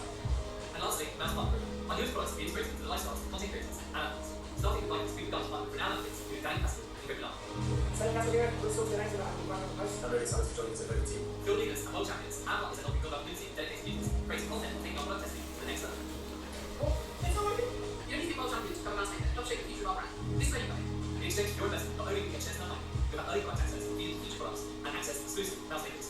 Your investment will help us work with our sustainability plan, accelerate our growth in life, improve our entire business experience, and allow us This is for investors. Yeah, and investor for like me. I can put my money on it. And I think that this is so. This is very different because they're showing you something that's very important to you and fragile, and they show nothing can happen with us, and they prove it because it's pure utility. And they're using entertainment to show it. But this is something that you can show. So I do see in the future that we have a real show that you interview people in the community. And Yeah, that will be easy. We will have a lot of content. So, but right now in the seeding strategy, I think if we can have it, it's gonna be amazing, like generating original content, which is super interesting. But right now, maybe for the landing page we need to create something, but it needs to be in our short-term plan to do so. Yes. How do I get the 21st? This is my question. What? 21st hosts. 21st? Yeah, the first 20 hosts. This is the seeding strategy. And then, okay, how do we get, even, forget it, the next 10. And then another 10. Okay, we got it. Now, bring me 20. Like small steps. Yeah. And small steps, we do need content, but this takes months, what you just said. So it's production and copy and preparing. But given that we already have 3 of us, we can already create content. Not a problem. But producing a video like that, it takes work. But there's like a show don't tell. Yeah. In our world, it's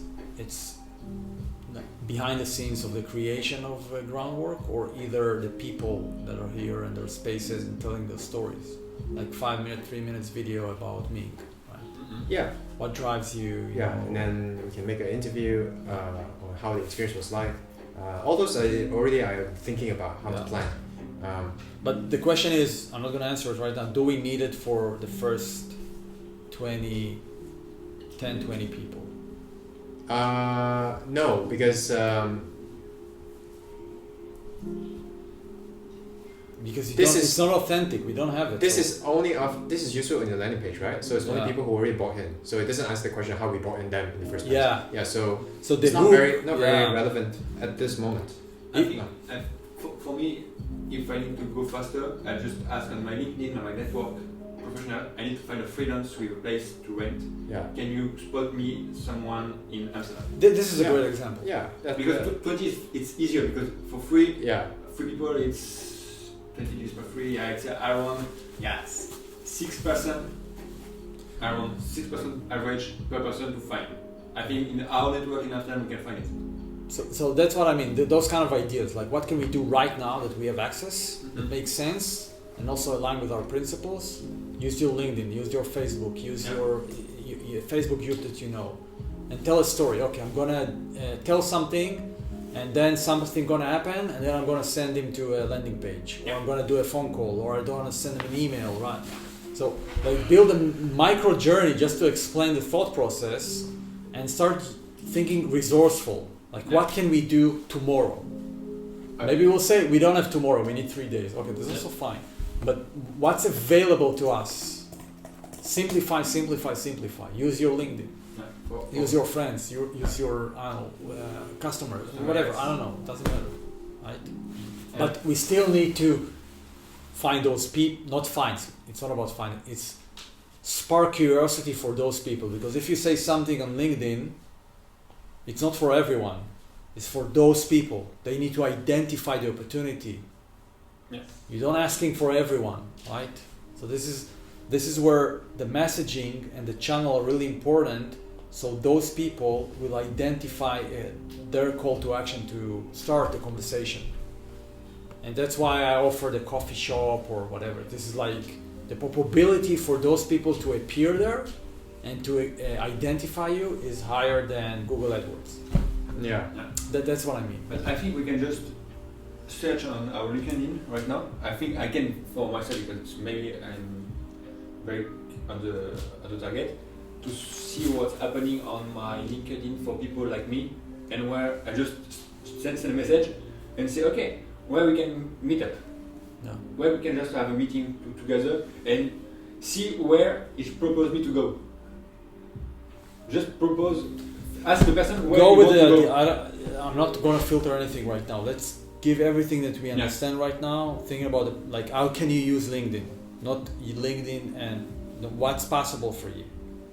Okay, or how can you use Facebook or Instagram, or how can you use your friends, or how can you use your coffee shop around you, and just dump it. Velocity, not quality right now. Just everything that is on your mind. To see where people go. Find on the tape and Google what is the fancy place on Amsterdam and pinch the 5 best place, go physically and start to talk with people. Faster, easier, 1 hour per place. Just go with it. I need to take a break. Yeah, I was thinking that I'll go buy lunch for you guys. So yeah, I'm going out. You can stay. I promised my wife to take a walk because she's bothered. And then I have a meeting. What do you mean she's bothered by you? No, she's like work and she needs to talk, and so we're taking a walk here for half an hour. Oh, the two of you? Yeah. Oh, I see. I thought like you taking a walk and then she is like that. So I need to go. You can stay, of course, and then I have a call between 2 to 3. Yeah. So you can choose whatever you want. Be here, go. Okay, coffee shops are closed. So. Yeah. And we can reassemble again. I need some time to write everything. Yeah. And also all the ideas, and then we can put it in the same place and start filtering and say, okay, this is the next step. I think I can go at my home and just to talk with my wife too, just to see what's happening, and I can contact the girlfriend of, it's a French too, she's the girlfriend of the co-worker of my wife, so it's, I know, and she's a creative girl working in Amsterdam Tower, so she has a lot of connection too, so that is good. That's like, let's start. So yeah, I think I go puking everything that we put it down. I put it down. Every ID. Yeah. And I will use my my spreadsheet for ID for every step. Okay. Are you planning to leave? Yeah, I leave too. Okay. I will leave. I always have to stay because I have to onboard you. Yeah. So it will be later on. Yeah. Although you can take pictures, right? Yeah. Okay. And yesterday I do my part of job because you know I have my door to fix. Your door? Yeah, my door is broken. Yeah. But yesterday it was my shower broken. Your shower? My shower broken. So wow. I fixed the shower yesterday. So normally this weekend I fix the door. Normally, if nothing just happening. Because my neighbor, my under neighbor, to just tell me, I have a trace on my platform, on my top for under your shower. Fuck it. It's just again a new problem again. Wow. Next time, actually, we'll have the next working session in your place then. Yeah, definitely. Then I can also onboard you. Yeah, definitely. And I will cut the knife of my cat. The knife of your cat? Yeah. Oh, you're gonna cut the nails of your cat. But I prefer to call it knife because it's like a knife. Oh no, looking forward to meeting them. Yeah, I promise it will be gentle. I promise. Oh, it doesn't matter. It's okay if it scratches me.